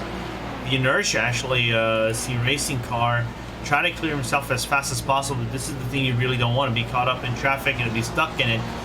And let's see if Kosovo is going to clear themselves right ahead. And that's a little bit of a gamble from all drivers to see if the track's going to stay within those 32 degrees or will drop down in the next few hours, which is actually the natural thing to do. Let's have a look then at your top 8 in the standings here, as we see a little bit of a duel going on in the GT class in towards Sunset Bend. But top 8's up on screen for you now. In LMP1s, it's Pure Racing Team LMP Black leading the way from Mivano, but those two cars have been very, very close throughout this race, and doesn't seem to change here with the 1.4 seconds between them. Race Clutch in P3, Sorg Rensport Esports Blue P4, Mivano number 21. They will be in 5th place. Impulse Racing 6th. You got Positive Sim Racing 7th, and Element Sim Racing rounding up the top 8 in LMP1s. And Lorenzo, you have your LMP2s. All right, here we go for the LMP2 class, as we have Forcing Racing P2 and P1 with Rev Match just under 4 seconds in P2, followed by Simsa Esports East, LMP2 in 3rd place. Impulse is 4th. Impulse Racing LMP2 is 4th. World of Sim Racing Team is 5th. Followed by the Devotion Sim Racing Red and Blue in 6th and 7th, and the top 8 closed down with the SRN Motorsports, just 24 seconds away from the P2 lead. And then you look at GTEs, where it was Logitech G Altus Esports leading, but due to them taking tires and pretty much everyone else of note not, it is SimRC that leads this race here in this second stint for them. Pure Racing Team GT in 2nd, with Blackstar Racing 3rd. Beeler Racing Team Euronics number 145, that is in P4 at the moment. Glacier Racing, they are in P5. It's been a pretty clean race from them so far. Altus Esports on that alternate strategy, they will be in 6th place. AAA Esports, they are in 7th. They also took tires as well, with Uber Racing Esports GTE rounding out the top 8 in your GTE class. And with all of that done, actually just in time, because we just had a warning come through for the number 20. That's the Mivano number 20 for moving under the braking zone into turn 1. So that protest successful for PRT LMP Black, but it is just the warning given the way of the Vano here. So they have attracted the attention of the stewards, but no penalty so far. Yeah, so they're going to be competing themselves just for a fair warning. Just keep yourself clean for the next time around, and next time you might be getting a little bit of a drive-through or a drive to the pit lane for a stop and hold. Yeah, so you got to be careful with that. But, you know, with the, well, an hour of this race in the books already, it seems to be around about time where we can go Racesport TV fan immersion. And I'm just having a look to see who will be appropriate for such an honor, I suppose. Well, some teams it's not an honor, as they make mistakes sometimes when that's on, but we'll just have to see, as I think it's going to be a GT car, and I think it'll be better if we go on board with the 145 of Vila Racing Team Euronics, because they are still involved in that battle with Black Star Racing in that Porsche just ahead of them. So we'll take it on board here with a couple of laps with the Ferrari to see how they're able to manage this battle.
Welcome back, everyone, to the 8 hours of Sebring here in the Sports Car Open. Third round of the season, very much underway. We just saw Bela Racing Team Euronics pull off the pass on Black Star Racing to be able to get themselves up into a podium finishing position here.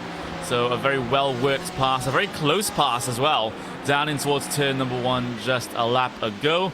But it doesn't matter, you know, the margins at the end of things. As long as you get that car ahead, it doesn't seem to matter for Shiwitz, as it was basically a millimeter between his rear bumper and the front nose of the car that he was getting past when he was able to pull that one off. Yeah, basically it is like a thin thread that you actually have to pass yourself on. But hey, if you do it cleanly and you do it fast enough for you to actually make an overtake and clear yourself off, good. I'll approve that. That is a good overtake. And talking about overtakes and penalties and all kind of stuff and developments in this race, we had Sorg Ren Esports actually going to the pits for a drive-through. We had the number 51 of the World of Sim Racing team who actually just got a penalty. They cleared themselves off a few laps ago. They actually have another drive-through. They had a drive-through for also crossing the white line. It's the number 33, the same penalty. Yeah, so 51-23, so that is, of course, Will Sim Racing Team and Sorg Sport Esports Blue that have gotten penalties for pit exit infringements. And like I said, read the driver's briefing, as, you know, that was been made clear to the drivers before the race that you cannot cross those double white lines on pit exit. And a couple of teams have already fallen foul to that rule, and maybe a couple more, because I am seeing... Oh, let's see here. I'm seeing currently 4 protests for 4 different cars now, you know, cutting across the pit exit line.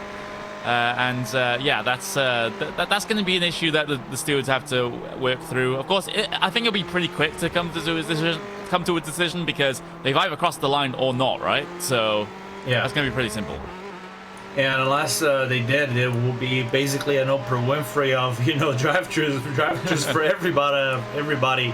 But let's get back to the action, right, Connery, as we have the battle for the GTE lead, as Patrick Heinrich from Prior Racing Team GT just caught up to the SimRC car of Jürgen Frank, and that BMW now is going to be put to work. BMW versus Ferrari for P1 in your GTE class. Heinrich putting in a good couple of laps here to be able to make this one happen, as Jürgen Frank, he's been in since the very start, but hasn't had really the best couple of laps here. Maybe traffic influenced, because the traffic is now still trying to work its way through, and actually impedes Heinrich a little bit more in that situation, so swings and roundabouts here. But Heinrich has been doing very, very well in recent times. Of course, was second place in the BMW Sim Live event in Munich. Just like by a 7,000th of a second, losing out to Mitchell de Jong on 10,000 euros. So that one's going to be a hard one to take. But Heinrich, you know, still plenty of more events and plenty more chances to make big moves like that. Yeah, he still got 5K in the end, which is not that bad, isn't it, Connery, for you to get 5K in a BMW event? So I'll take it. I'll take those 5K if he doesn't want to. No, just kidding. He was 7,000ths of away from doubling it, though. Yeah. But then again, back to the action. We actually had the number 20 from Movano Sim Racing Team 20 going into the pit lane. We have the driver swap. Marcus Hamilton just getting out of the car. Now Matt J. Farrow coming into the Porsche 919. Yeah, so like I said, driver change for Movano 20. Let's see how this one works out. We're still waiting for Patrick Woods to come down in, of course, so that's going to be a bit of a slightly early stop there for Movano, but it's characteristically so, considering they come down pretty early in the first set of stops as well. Race Clutch as well, coming down in, and Positive Sim Racing also similarly so. So second pit stop phase already underway for the LMP1 class here today, and of course understandable considering they are the cars that can't quite go as long as the others in terms of the fuel numbers here, as working their way through. We do have a couple of Audis in the field, of course, so they'll be a lot better in terms of the race pace and the fuel economy, so they can go quite a bit longer than the Porsches are able to.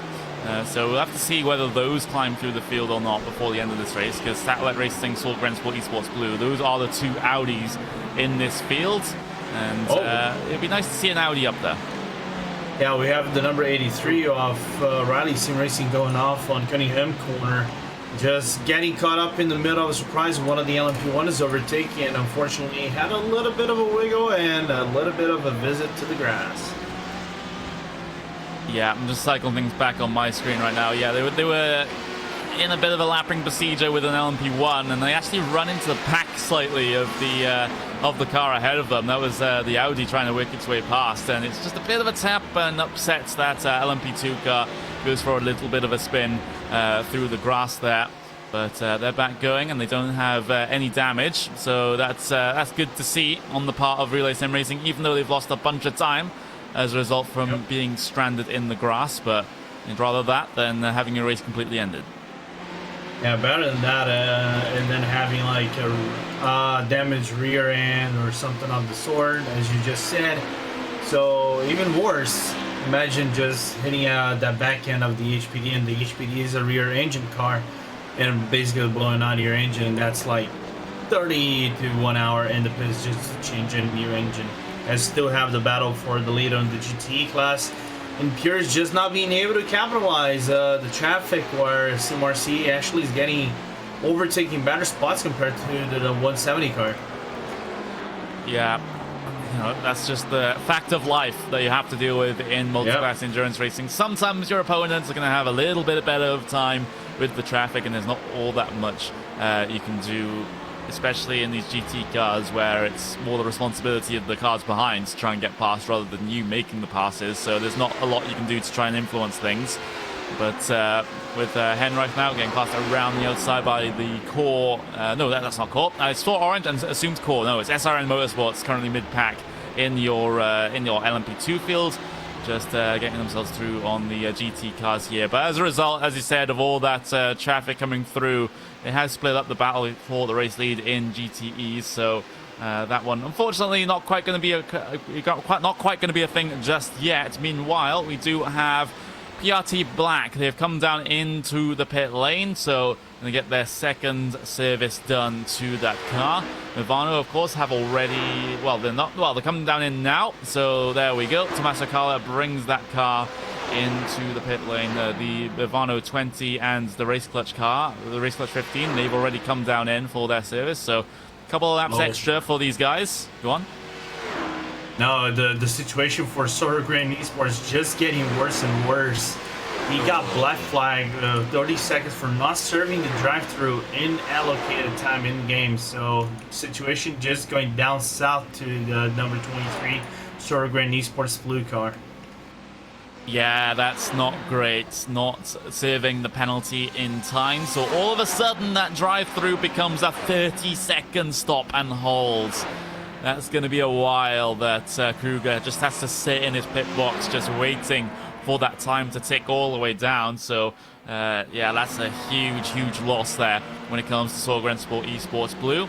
We are seeing tyres being taken, though, for your LMP1 class because they didn't take tyres on the first stop, so they're going to be able to get out there and get going. And, well, it's going to be Movano off and away in that number 21.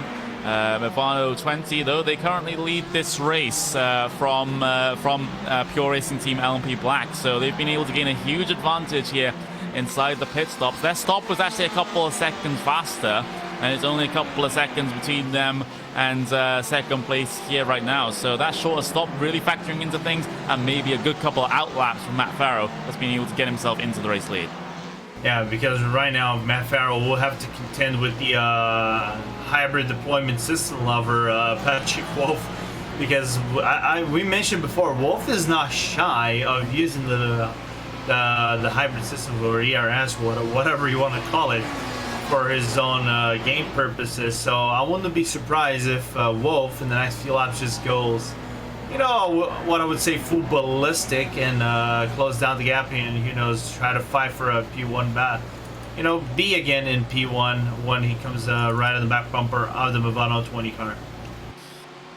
Yeah, so it's about 3.6 seconds that he has to work on right now, as he dealt with a little bit of traffic coming down the Ullman Street just a couple of moments ago. So certainly still a surmountable gap, so still keeping in touch with the number 20 Movano car. As it seems like pretty much everyone, with the exception of Satellite Racing, have come down on towards the pit lane for LMP1s here. And of course, that's understandable on the part of the Satellite because they are in the Audi, so they're able to go just that little bit longer than the Porsches are able to manage. Just having a look into your GT class, because right now, at least in the mid-pack of that, we have Bila versus Altus Esports. Currently about 0.8 of a second between the two of them, but I think with Altus, with the fresher tyres, they've been able to work their way by and should be able to start gapping them here towards the second half of the GT Eastern here. Still 35 minutes until they have to come down on towards pit lane. So Altus Esports slowly but steadily working their way back through on the cars with older tyres. Yeah, and it wouldn't be surprising if they actually reach within the 30-minute mark or 25-minute mark, those guys in front, if actually keeps up on a good pace, gaining 5 tenths per lap, as we have one of the 20 car, I think, just going on the Le Mans band, overtaking, saying hello to both the Euronics and the AAA Esports car. But one thing that is actually really interesting here is that both cars were actually within draft range, so he kind of is carrying a little bit of a choo-choo train up to the other 3 cars right ahead of him. And Pure just having to dodge right fast on the outside on Sunset to avoid a possible crash on the Euronics, not clearing himself out, losing a little bit more time again. Yeah, unfortunately that we're unable to show the replays, of course, due to a little bit of an issue that we have with the replays that causes everyone to blink like mad once we come back from a replay. So it's unfortunate, but that's the issue that we're having to deal with right now. As you can see on the PRT cars, just still working their way through. Of course, that is actually, I believe with what we have right now, that Pure Racing Team LMP Black car, of course, working their way through right now, and 3.5 seconds behind your race leaders. Like I said, still very much a surmountable gap for Patrick Wolf, and that's come down a little bit to around about 3.1, 3.2 seconds. So steadily working up that gap as Movano dealing with a little bit of that traffic, and that was lap traffic that was the PRT GT car. So didn't really have to make it that easy for them, but make it easy enough so it doesn't attract the attention of the stewards. Yeah, just don't go like full Fabian Coulthard on the entire Bathurst grid like he did. Help me a little bit, McLaughlin, to win the Bathurst 1000 this year. Help out, but help out within your own range. Like you said, don't call the attention of the stewards for blocking the entire field. Drive-through penalty for 83 has just been, sent through to the drivers. That's Relay Sim Racing, as they have had the blame pinned on them for causing a collision with the number 81, and that is the TNT Racing car that's currently 1 position ahead of them on circuit. So, there's a car spun ahead of them as well. That was Redface Racing that had just had a bit of a moment. And hopefully, no, actually this is an incident, so we won't get the replay of this one, of course, but Redface Racing diving down the inside of the Simpson Esports GTE car, and door-to-door contact coming on the entry to the corner, and then then there's a bit of a sort of more of a fracas behind, because that was Bila Racing Team 147 running into the back of Inertia, as Inertia was trying to slow up for the incident. So that is a big moment there, at least in the mid-pack of your GTE field, that has really caused a bit of a concern for a good couple of GTE teams there. Especially for Redface, because they don't want to be putting themselves within a spot that can actually get a drive-through or penalty or something of the sort, because we've got to look back. They were fighting right before the pit service, the first pit service. They were battling for a P5, P6 battle, as we have Coursing Racing A2 coming into the pit lane right now. Let's see if Pascal 6 is going to remain within that car, and there will be tires coming up. No, he's not going to be in it. Maxim Poli is going to come in instead for the number 80 car. Yeah, absolutely. And, we've already had a decent amount of driver changes here at least in your LMP2 field, because we had one for Team Hoisingveld as Ronnie Fantini takes over from Gunnar Misan, and TNT Racing, Robert Tinsey taking over from Paul Darling. We also had Devotion Red have a driver change, Tony Repizard taking over from Julian Boots. So it's just a continuation on the theme here for Core Sim Racing, as they will take the opportunity to put some fresh bits of rubber on the car. Go on. This is the worst case scenario for right now for Aeronix 4, but they're about to get themselves a drive-through. The 147 also from the Aeronix 5 is going to get themselves a drive-through. The 192 is going to get themselves a drive-through. So Thibaut Kozubon also getting a drive-through for crossing the white line.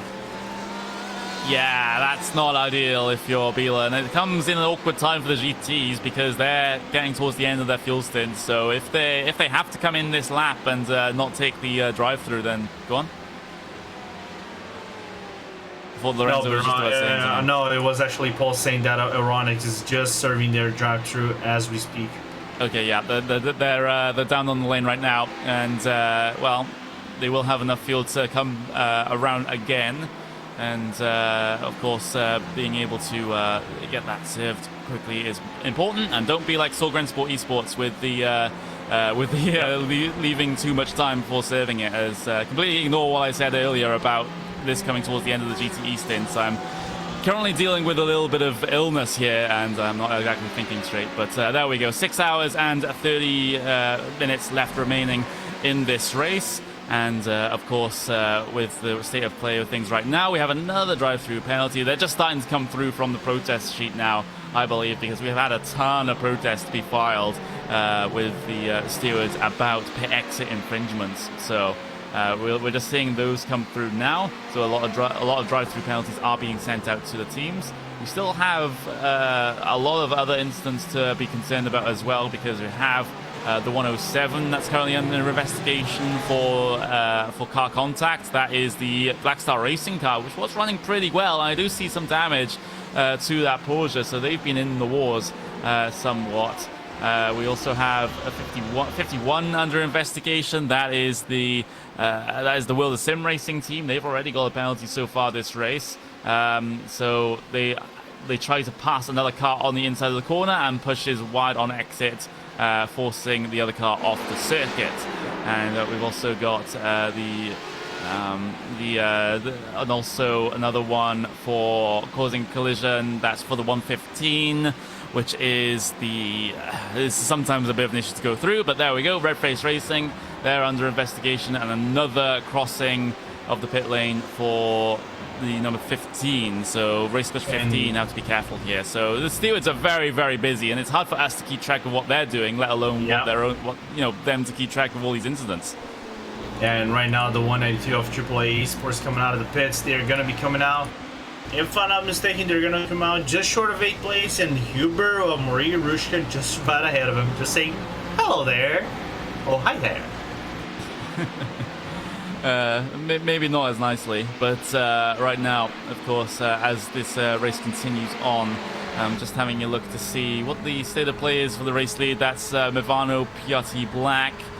Gap has come down a bit once again. It was 2.7 seconds across the line, about 2.8 on the relative right now, as Wolf is dealing with a couple of GTE cars. So these two prototypes, these two drivers, they are certainly on the pace with each other, with Pure Racing Team having the slight edge in the battle right now. But this could potentially be very close. If this theme continues right until the end of the race, then we could have a brilliant finish on our hands, but we're still a long way from getting to that point. Yeah, we could have finished just like Spa, or even just like Motegi for the P2 cars, where we have battles coming down to the final laps of the race. And I was noticing one thing with these drive-thrus. I don't know if you agree with me on this.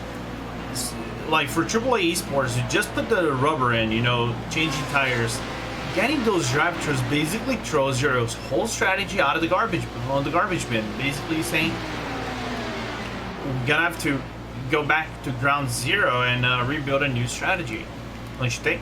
Yeah, that sometimes causes that to happen. You have to reevaluate, okay, you know, after we get this drive through or this stop and go, who are we going to be battling, and what's the best way to be able to deal with that sort of situation? Is it continuing on the same strategy, or are you going to have to make a bit of an adjustment, considering that the drivers and teams that you are fighting have now changed?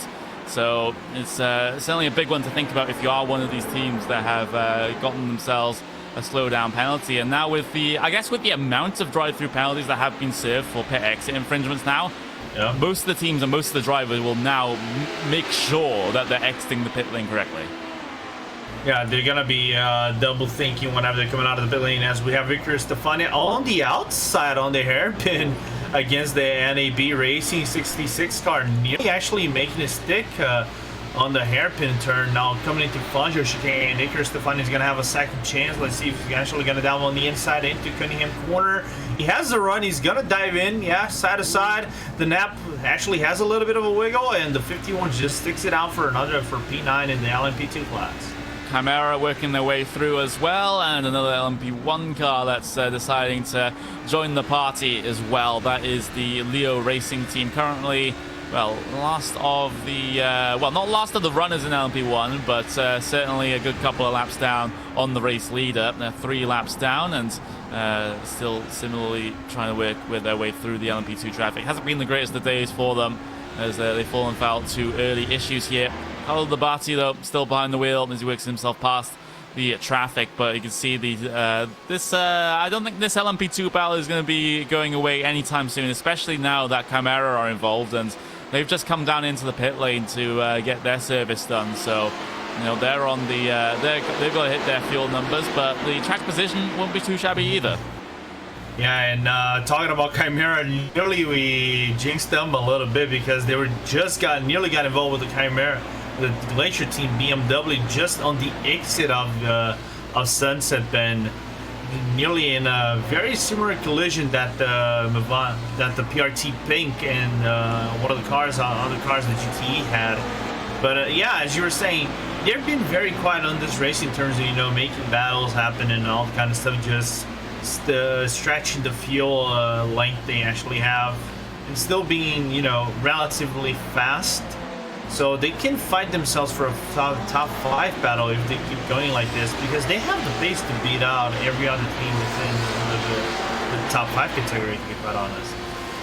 Yeah, they certainly do so. Chimera, of course, with the lap traffic, they might have a look around the outside, but not going to be successful. That Black Star Racing car causing a bit of a problem here for Will the Sim Racing team. We see one of the, well, that's the PRT Black car trying to work their way through. So this is going to be a bit of a sketchy situation for them. Can't afford to have any bits of contact, but it looks like they'll be through relatively cleanly. But that's always a scary moment where you're the car trying to get the, you know, get the lapping procedure done, but 2 cars ahead of you are battling for position in and amongst another car from another class as well. That's a bit concerning whenever it happens, but Wolf is able to get through unscathed. And losing a little bit of time coming into the tower turn, just had to dodge and weave the car to the left to allow the PRT Black car to go through. But yeah, it is a very complicated situation, especially if you're on the P2 category, because you can match basically the P1s in the turns, which is a funny thing. You can match in terms of aero downforce in the turns, especially in the low corners, low speed corners. But when you come to high speed, where medium to high speed, where you can face yourself in a situation like this, you have to think, what is the best outcome that I actually can get without damaging my car? And then on Tussie's way, I think that was a good awareness and decision to, you know, let the PRT car race by and just catch up on the one spin.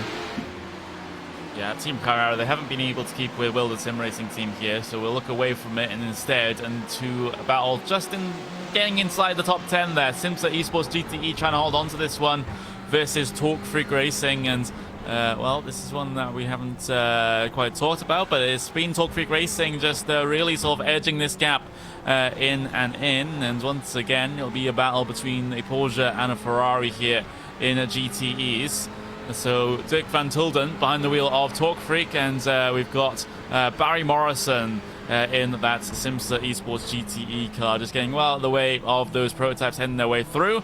And Dirk Van Tulden once again trying to return to the back of that Porsche, but needs another 1/10 of a second or so to be within striking distance.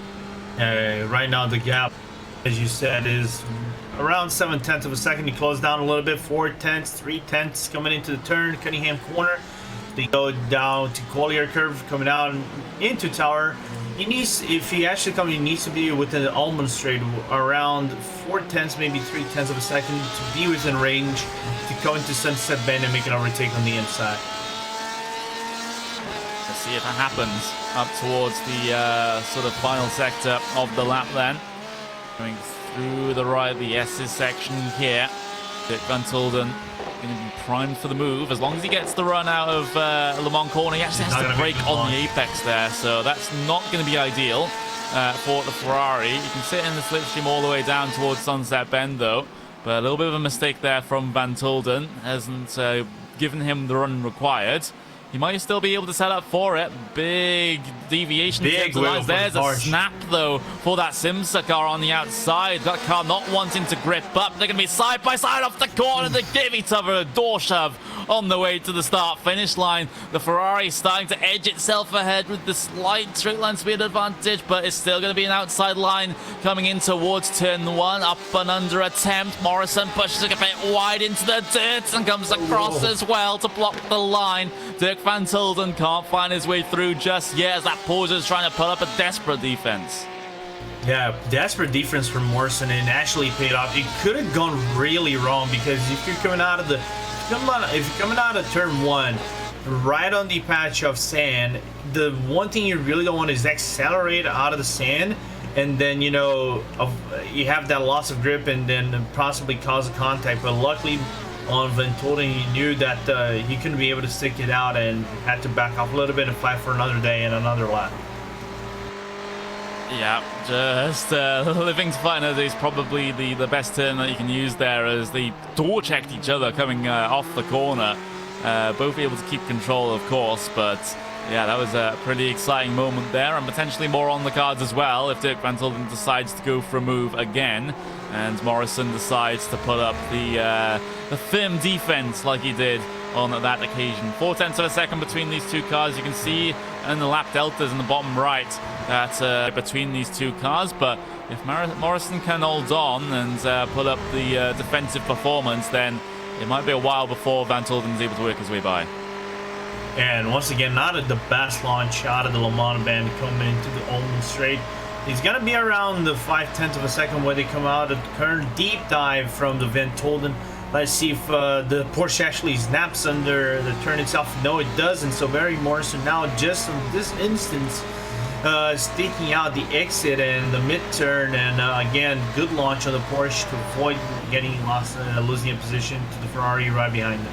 Yeah, you can see how taking different lines through that corner sometimes results in things still being similar off the corner, as that Porsche preferring to take the very big wide arc and a late apex to find the speed down the straights. Meanwhile, Van Tulden dives it in pretty shallow, and that's probably one of the more dramatic differences when it comes to a line through the corner that you'll ever see.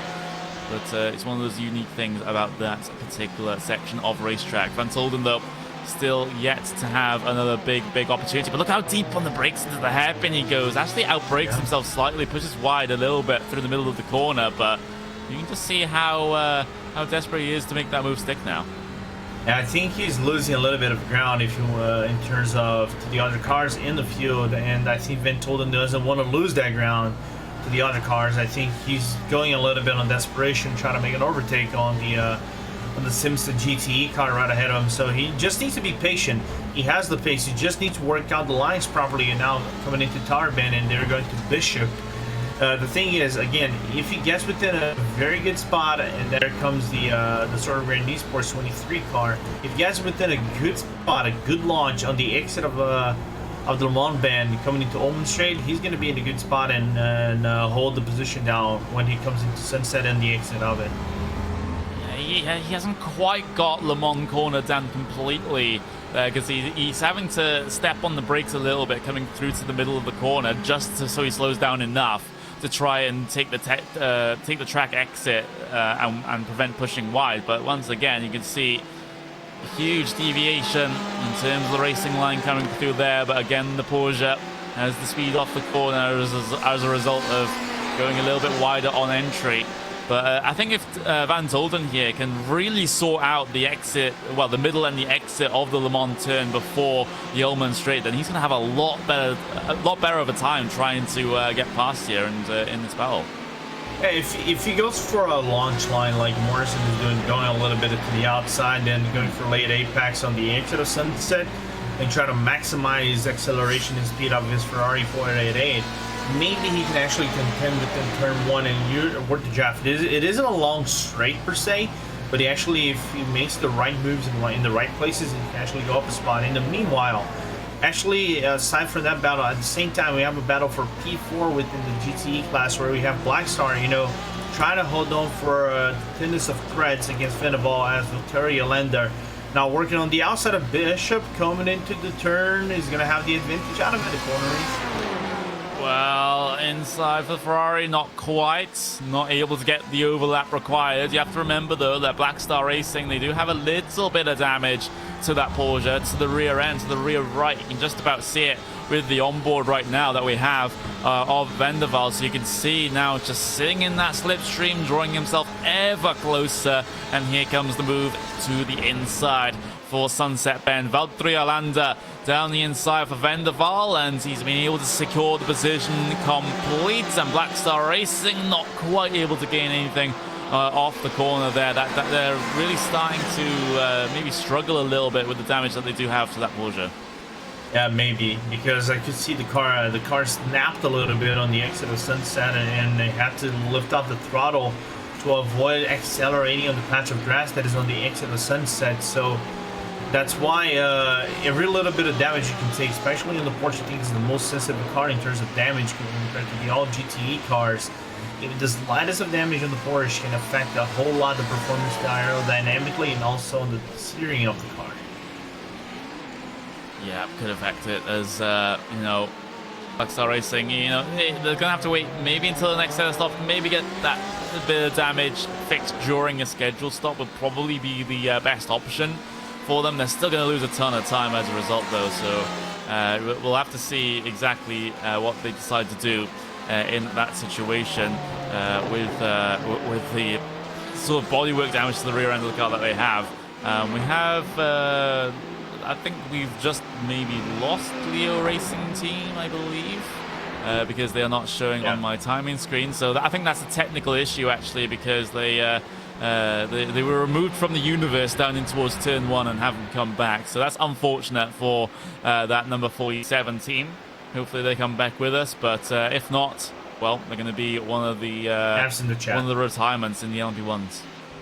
And talking about cars in the track that you can actually see or not, one of the cars you can actually see, and we have to be mindful of it, is actually the Logitech Alto Z sports car. Look at the time differential that he's actually gaining on the other car. 7/10 on lap 91, 92, 1.2 seconds, and then on the lap 53 is actually more than 0.8 of a second.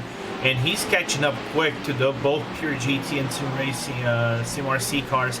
If Totally goes on this pace, we are right about on the hour. We're at 12 minutes. I can see him actually coming in the next 2 to 3 laps and maybe overtaking them just before he actually comes down into pit lane. Yeah, and that would be a strategy success there for Alta Esports, or at least very close to one. It seems like we're very close, to being within the sort of margin where a double stint will actually work better than a stopping every stop. So, it's kind of that awkward situation.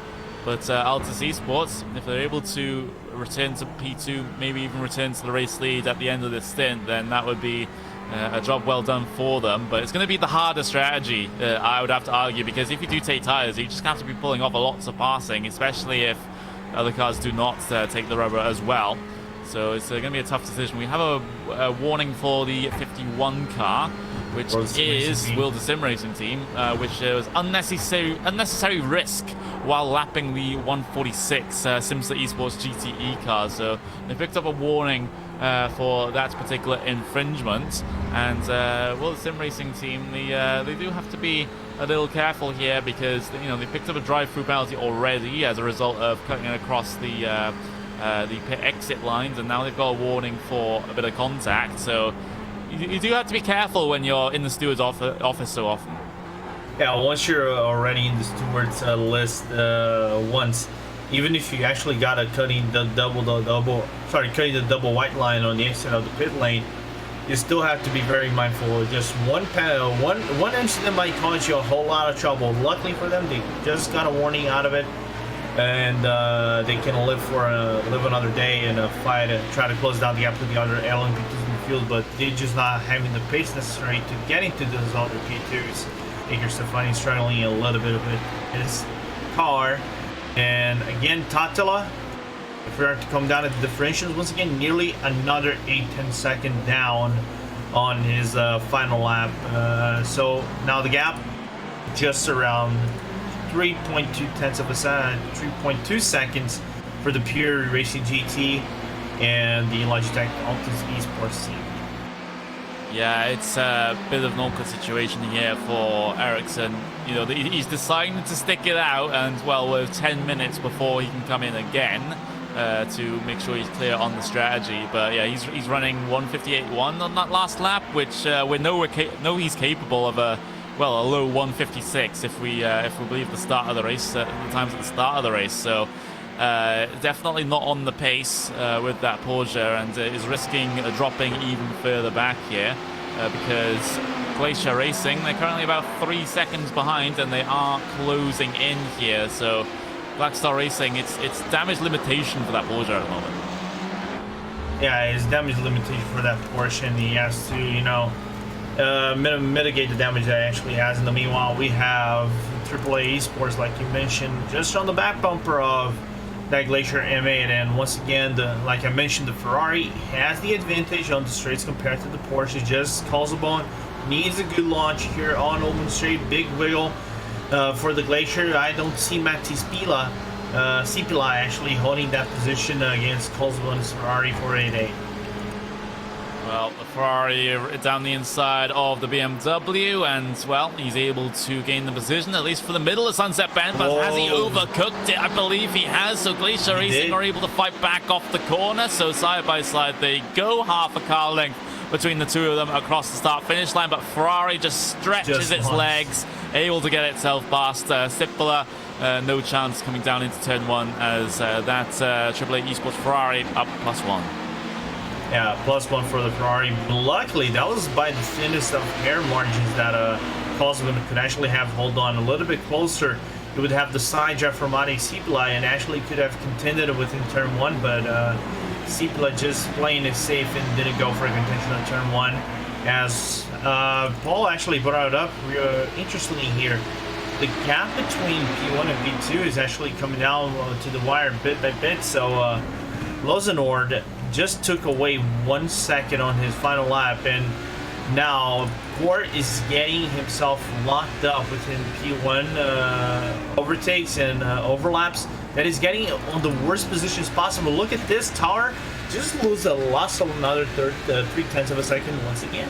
Another huge amount of time lopped off, and Martin van Loosenholt will gobble that all up, that's for certain. Coming through towards the final sector of the lap, Loosenholt certainly in a position where he can be very threatening. A slight missed apex to Le Mans corner for Core Sim Racing, though, might cause them a bit of a problem, as now that RevMatch Esports car can just sit inside the draft and look to maybe dive down the inside at Sunset Bend. He's going to go for the move. Van Loosenholt versus Pauli into the corner, and, well, absolutely nothing between them through the middle, but it looks like Van Loosenholt's been able to find the better exit as Pauli has to fall behind. Will we see a reply in towards turn one this time? Certainly a chance as Loosenholt goes slightly defensive, but Pauli returns to the very wide arc into the corner. So we'll have a new race leader, RevMatch Esports, Martin van Loosenholt. They've been able to make it work. Yeah, they've been able to make a very good move on Martin van Loosenholt, and now the question mark is how fast can he clear from Simza, because Simza is coming up quick. Alex Trainer just did a 148.3 compared to the 149.5 from Maxime. And Max seems to be struggling, even though with the traffic playing its part on him. He just can get it within the 148 to 147 range that he actually wants to be reaching for him to be fast and consistent for the top 3. So for losing order and just making good work of the rubber that he has and also the fuel load that he actually has been putting on. Yeah, and well, yeah, that's the situation that's been on the cards right now. Pauli still trying to keep himself in contention here when it comes to that race lead, because maybe a bit of lap traffic going to affect things. It's going to have to force RevMatch Esports to go around the outside. Similarly so for Core though. And well, it's been a pretty horrible last couple of laps for Core Sim Racing with the couple of moments that they've had with traffic. That's really dropped them so much time and has allowed that RevMatch Esports car to get ahead. We have a drive-through penalty for the 115, which is Red Face Racing by JRT, and they caused the collision with the 121, the Red Bulls Online Motoff car. So yet another drive-through penalty. It seems like we're going to get these every couple of minutes at this point. Yeah, but actually we can say about that, we still have 4 more incidents at this moment to be reviewed by the stewards. We have the number 8 against the number 15. We have the 149 against the 147. Then back and forth, say 147 to 149 because of race incident. You know, trying to move out of the way, contact between both drivers. They got 0x from it. And then the 159 against the 17. Therefore, it is the... Actually, it is one of the races. I was going to say the race league, but no, it's Element Sim Racing. Yeah, and well, with the Element Sim Racing car continuing to go on, well, it's been a relatively okay race for them so far. You know, it's P13 start. They are up into P7, so well, most of that was due to a lot of other LMP1 cars really not having a great day of things. They're currently sitting 1 lap down on the Movano car, but inside of that Porsche 919, you know, still having started basically at the start of the grid, at the back of the grid. In fact, it was the back of the grid for Element Sim Racing. You know, you're not going to complain when you can pick up a couple of positions here and there and be able to make that point situation just that little less. A little bit more comfortable, I would say. But yeah, every battle, every position that you can actually gain, whether it's by, you know, overtaking people or not, and being able to retain that position. You're currently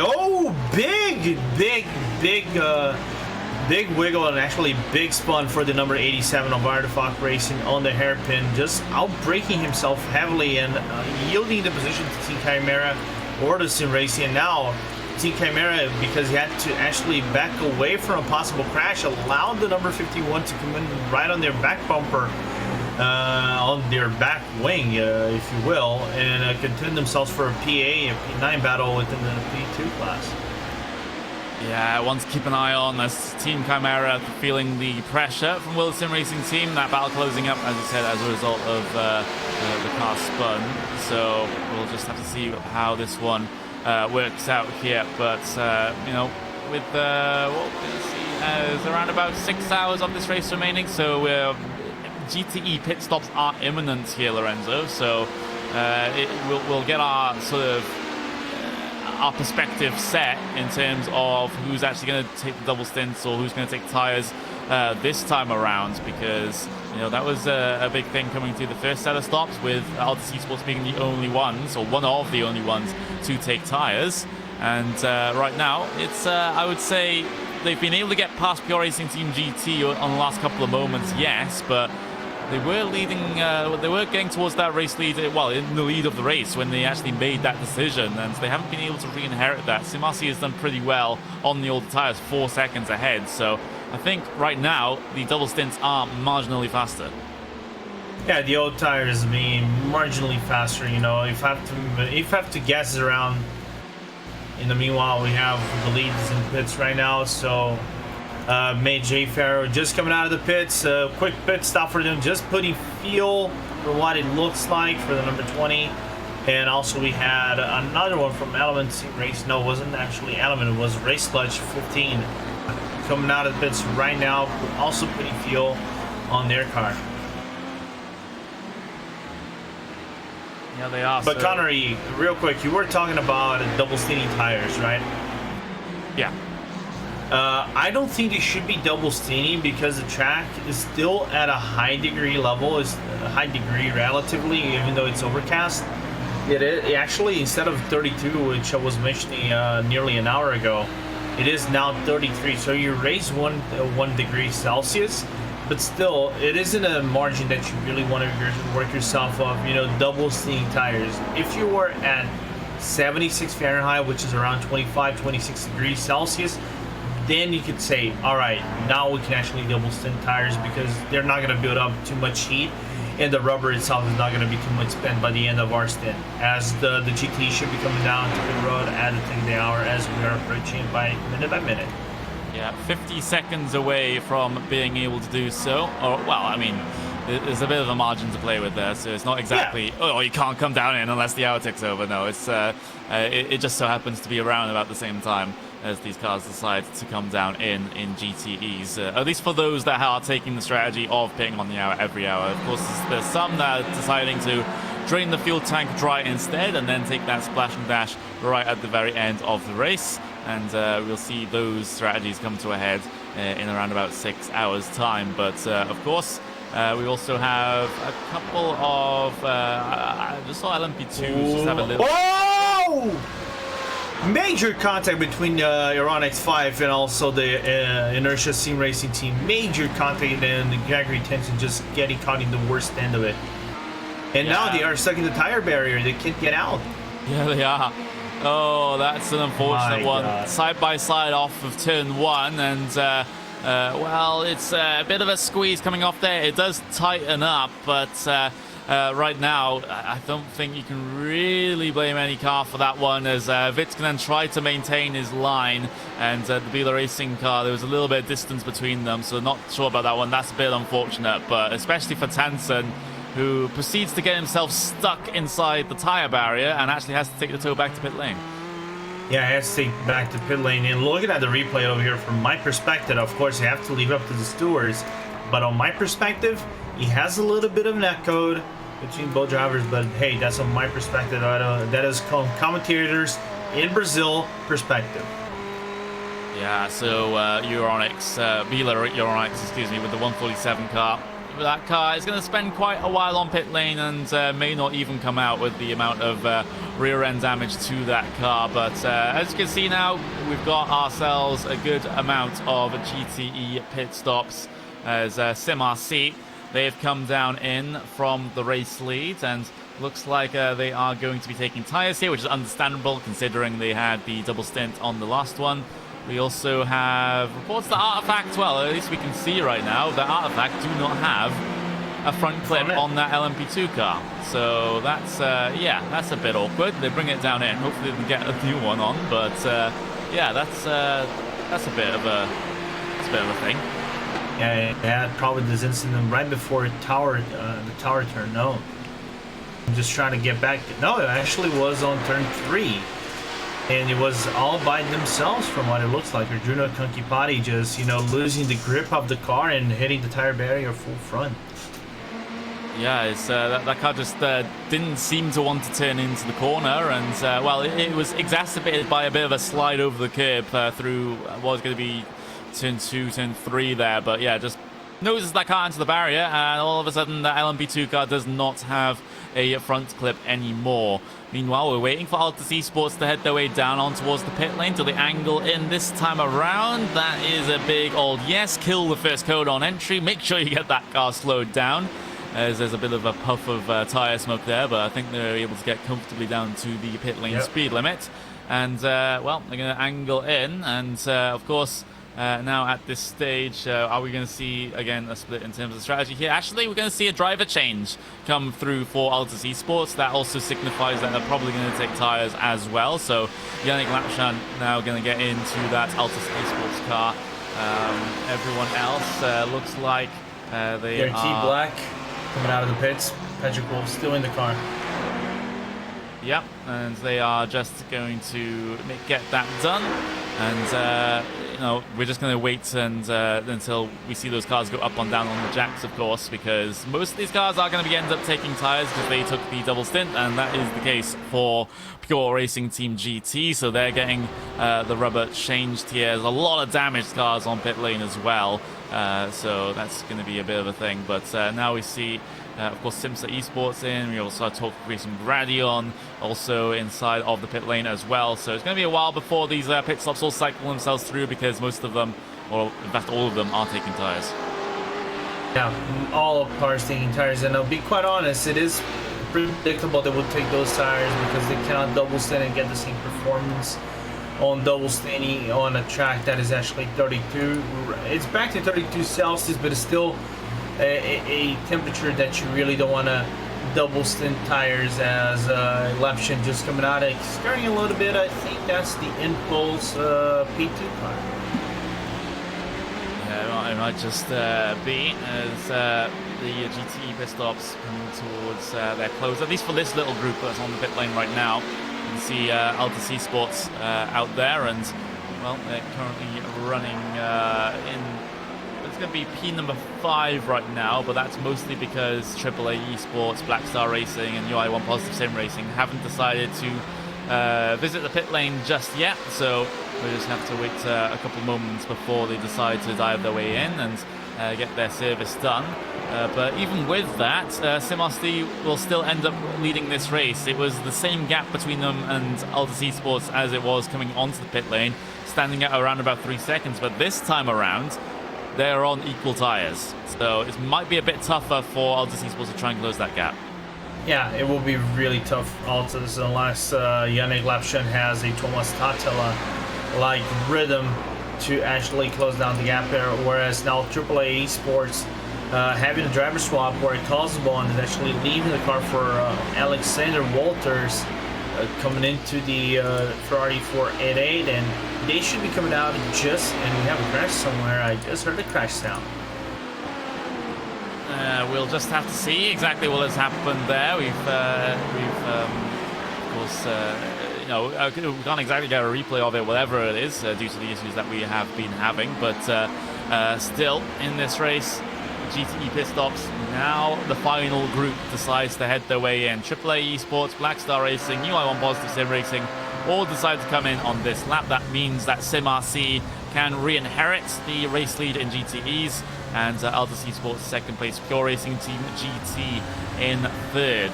So been a pretty good day at the office so far for SimRC. They're currently 5th in the point standings after a relatively poor round 1, a better round 2 at Motegi.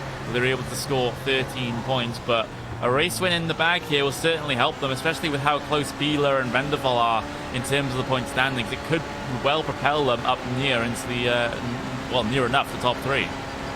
It could propel them up to, if I have to do my calculations right, will be just about top 3 for SimRC. If they grab the race win, of course. It's still a long race to go, as we have around 5 hours and 53 minutes remaining here in this 8-hour race at Sebring. So if SimRC just keeps going like this, all right, we can see the gap between them and Altus is quite narrow. It's 2.4 seconds between Lapshun and your Hummels Weiborn. But if the BMW can still hold it out in the end in the lead, it will turn a championship around and make the GT race really interesting. It definitely add more intrigue to it, as 5 hours 52 minutes left remaining here. Had a couple of dramas early on, of course, especially with that PRT LMP pink car having a bit of a moment, a bit of a crash with the laps car in the first couple of laps of the race, and well, it puts them out, or at least it put them behind, and they got a penalty, but then another incident put them out of the race. They sit 56 laps down and not going to be trying to do anything about that anytime soon. Meanwhile, in LMP2s, it's currently RevMatch Esports that leads from core from Simsa here. So that is going to be still a relatively close run of things for the race lead in your LMP2s. Even though the gaps have extended a little bit, there's no reason why Core Sim Racing can't put in the hard yards and get themselves back up to the race lead here. Of course, you see the top 8 of your LMP1 class up on screen for you now. That is Movano, Pure Racing Team Black. You've got Race Clutch 15.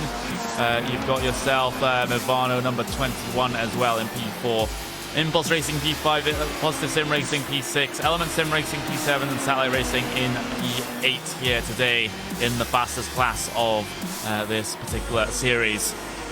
Then in LMP2s, it looks a little bit like this. Rev Match from Core from Simsa. Those are your top 3, as actually Impulse have been able to get themselves up into that 3rd place position there in and amongst the stops. And we've got Devotion Sim Racing Blue in P4. We've got Devotion Red in P5. SRN Motorsports P6. Simsa Esports, they are in P7 after taking their stop. And of course, Team Chimera, they sit in that 8th place position. And then in GTEs, you have SimRC from Altus Esports, the all-leading pair. You've got Pure Racing Team GT not too far away either. Vendaval Sim Racing Blue with AAA Esports bring things down to P5.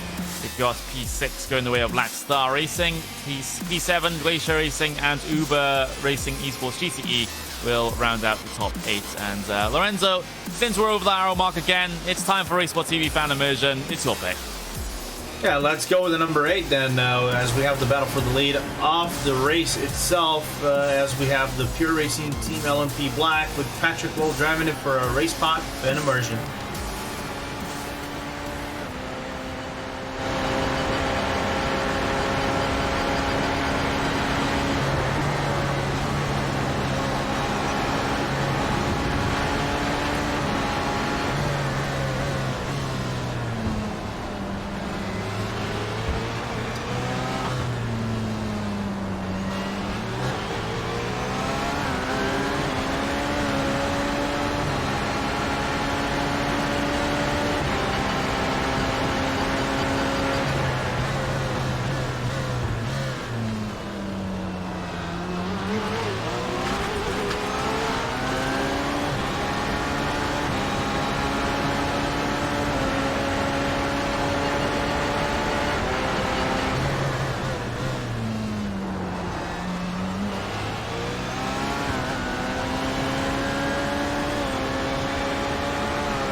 Here we go then.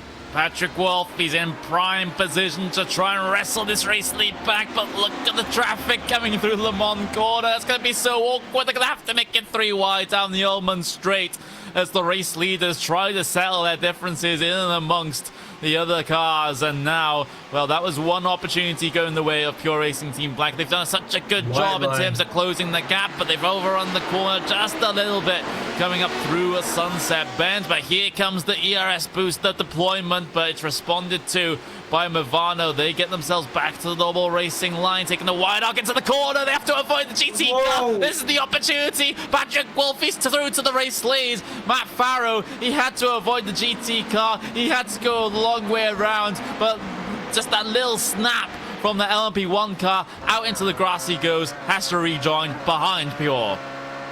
Yeah, he had to join right behind Pure, and not Adaildo Vieira from Positive. I think just prayed for the gods a little bit and got his wish to avoid death by 1,000 cuts from Movano. And luckily, well, Patrick Wolf is going to say, well, thank you very much. You're going to take the spot. It's a freebie, free estate. So Wolf is just moving into P1 after Farrow's miscalculation, but knowing Farrow, he's not going to leave this up for free. He's going to make it, you know, if you're going to pass it, you got to make it work, baby.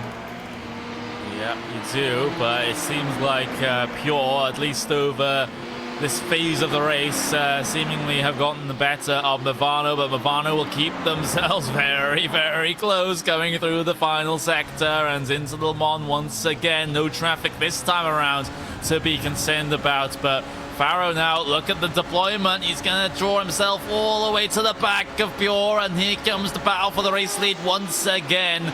Down the inside for Movano, up against that Pure LMP Black car as Pure push a little bit wide there coming through the corner, so Movano are able to return to the race lead. But here comes the reply from Patrick Wolf, side by side once again in towards turn 1. Pure having to go the long way around and tightens up on exit here. You have to be so careful, but they've been giving each other room, and now hitting the brakes in towards turn 3. Movano still on the inside, and that overlap is gone. Pure have to settle in behind.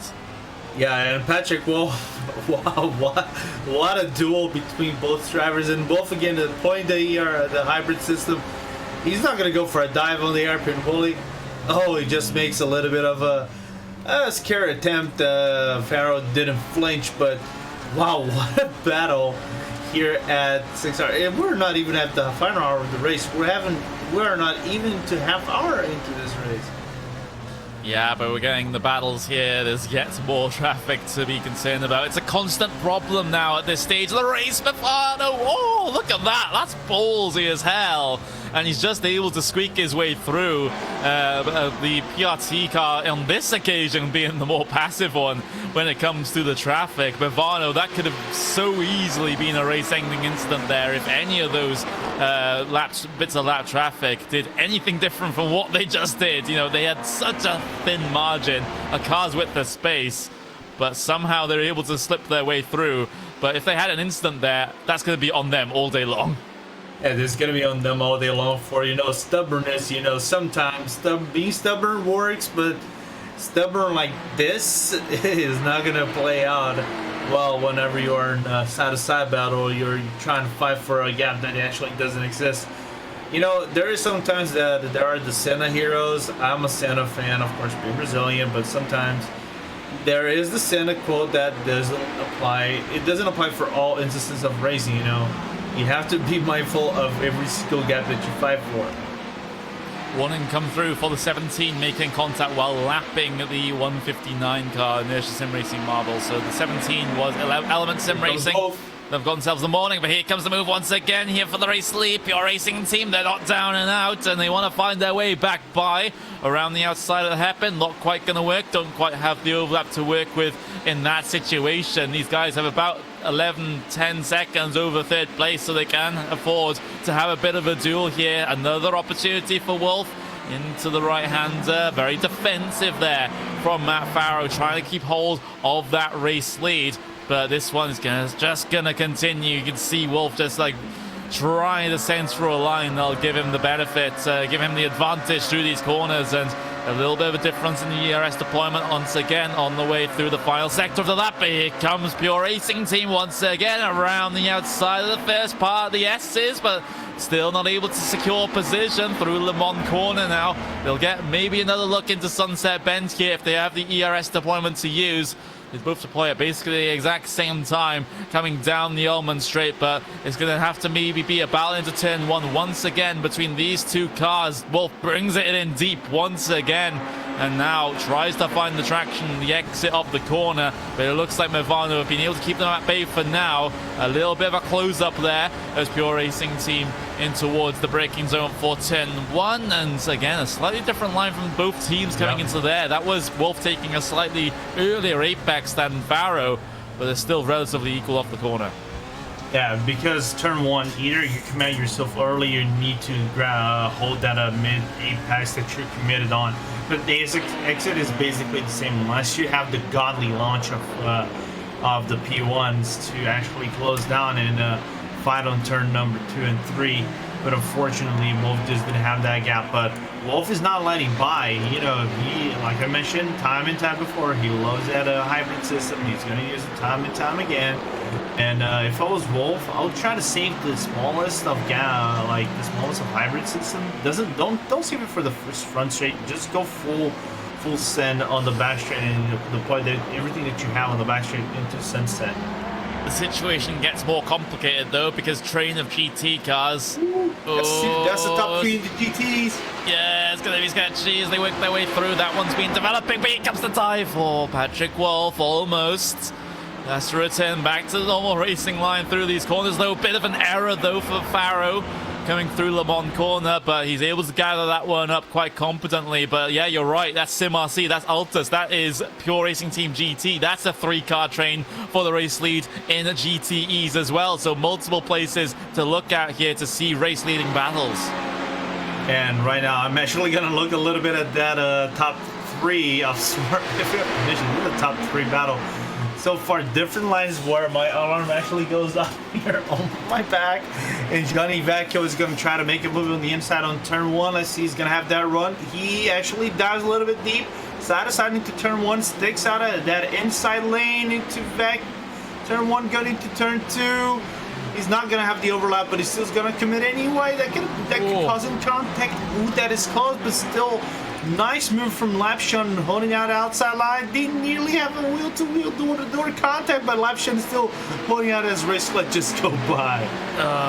Close through Big Bend as well. Viecchio dropping back in line to try and make something happen here. Coming into the hairpin around the outside. He decides to go. Such a difficult one to make work here, but he has the overlap and a contact between the two of them. And Vecchio for Pure Racing Team. He's up into P2 there. And just before the traffic catches them as well. But does Altus Esports have anything to respond with here?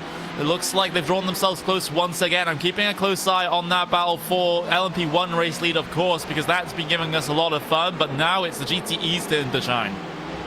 Yeah, that battle is really fun, and nearly went full chaotic as Altus could have gone into a very wrong place, trying to hold down that exit as they go into Bishop, into the S's. Lapshon just tried to make a move into it, just couldn't hold it up all together. Then Pure just holding out for a few more seconds, and Viecchio managing to open up a 5 to 6 tenth of a second gap to the Ferrari right behind them. Yeah, as things start to spread out in your GTE race lead battle, things start to get ever closer once again in your LMP1 class battle. So that was PRT Black actually getting the better of Movano on that last lap. And here comes the move again, coming up through Big Bend, and well, a bit of a late move towards the outside. Patrick Wolf, can he complete it on the brakes into the hairpin? Not quite. Big old wide arc being taken through, but Movano will still have the position off the corner. So big opportunity for Wolf there. Wasn't quite able to make it work, but he's been looking so threatening throughout this portion of the race. I still rate his chances, but Varro has been so good on the defense here and so good with coming back at Wolf as soon as he makes an impact. Yeah, because he's basically shutting down the lines where you really want to make an overtake. So all the inside lines where basically you would have an apex as they go away by the number 147 car of, you know, Ironix 5 car. Ironix 5 car, and Wolf now once again working on the S's, left, right, coming into open straight, and now he just needs to launch because there's a sea of GTE cars right ahead of him, and there he goes. There he goes. The prototype of Movano, just clearing out a little bit of gap between both LMPs. Yep, and Wolf again on the outside of the Ford GT, and they continue on their way. So Movano live to fight another day. They have another little bit of a gap to work with, but with Patrick Wolf and Pure Racing Team being so close, you still cannot have a break for a second, as PRT almost a bit of a situation now with the LMP2 car, and look how much time they closed up already. Yeah, deep braking from Wolf, and already closed down the gap. That traffic is, again, like Sebring, and unlike any other tracks, you can lose a lot of time, and Wolf is not going to try to capitalize. He's not going to be able to go into that inside lane. Going to work side to side into the hairpin. Dean nearly touched, but still no cigar for PRT LMP Black. Try as he might, he'll use another bit of ERS off the corner, or harassing the back of Movano on the way into the right, and yet more GT traffic to be concerned about. They get so close coming through the braking zone, but Wolf still can't keep that overlap going his way. Look at Movano just sliding himself through the GT traffic, and PRT, yes, again, another chance, not going their way. How many does it take? Yeah, how many was it? Like 300 now? Possibly.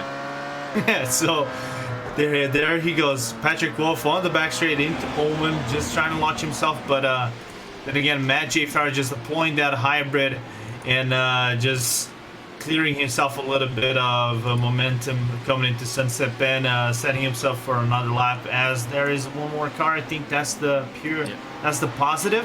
Oh, that is actually. That's a positive car. Yes. Race clutch 16 penalty, as here comes the charge once again for PRT down the inside of turn 1, and Movano will let them have it. Oh, Pure, they've overcooked the exit of the corner. Expertly done there by Matt Farrow to try and get that cutback move on. He knew that PRT was taking way too much speed into the corner. He's able to get back up underneath them. Yeah, the full send from Patrick Wolf just not working at all for that number 8 car. But it is an outstanding battle. How many laps have we seen these two battle? 6, 7 laps now, Connery? Have we commentating non-stop? Yeah, you can see how much these two drivers are committed. And you know what the most impressive thing is? They're battling in Race Clutch 15 is nowhere to be seen. Yeah, oh, again, side by side, and again, that's a better opportunity now for Patrick Wolf. They're still side by side through the twisty middle sector here, and Wolf again has another opportunity around the outside, and Movano again can't quite get that overlap defeated. It's still door to door between these two prototypes coming through towards the start of the final sector. Wolf still trying to edge his way ahead. He's not been able to do it the last couple of times. Won't be able to do it at this again. Here's an instant ahead that almost backs up into them, but it's going to be fine. That's Core Sim Racing. Yeah, it's a big moment in LMP2s, but we're still going to keep with LMP1s because this battle isn't quite done on the way towards Sunset Bend, as Patrick Wolf tries to work his way around the outside. Big wide arc being taken, and again, maybe a bit of a difference on the ERS deployment needed, as here he comes once again. Patrick Wolf, he needs to now sort out turn 1, and he's been able to secure himself ahead. Is that going to be the case? I believe it is. Gets himself ahead. There's an LMP2 traffic to be involved, but speaking of LMP2s, Core Sim Racing, they've had a massive moment, and they're still in P3, and they're still going, but that almost caused a bit of a problem for your race leaders. And that could have been a real big problem because Maxime Pauling just reversed at the worst possible time and nearly got the side of PRT Black, and fortunately just narrowly avoided that PRT car. And the thing about Maxime, he was all by himself, so he actually accelerated more than he actually should on the exit of the Le Mans corner, and he actually caught the patch of grass, throwing the HPD sideways.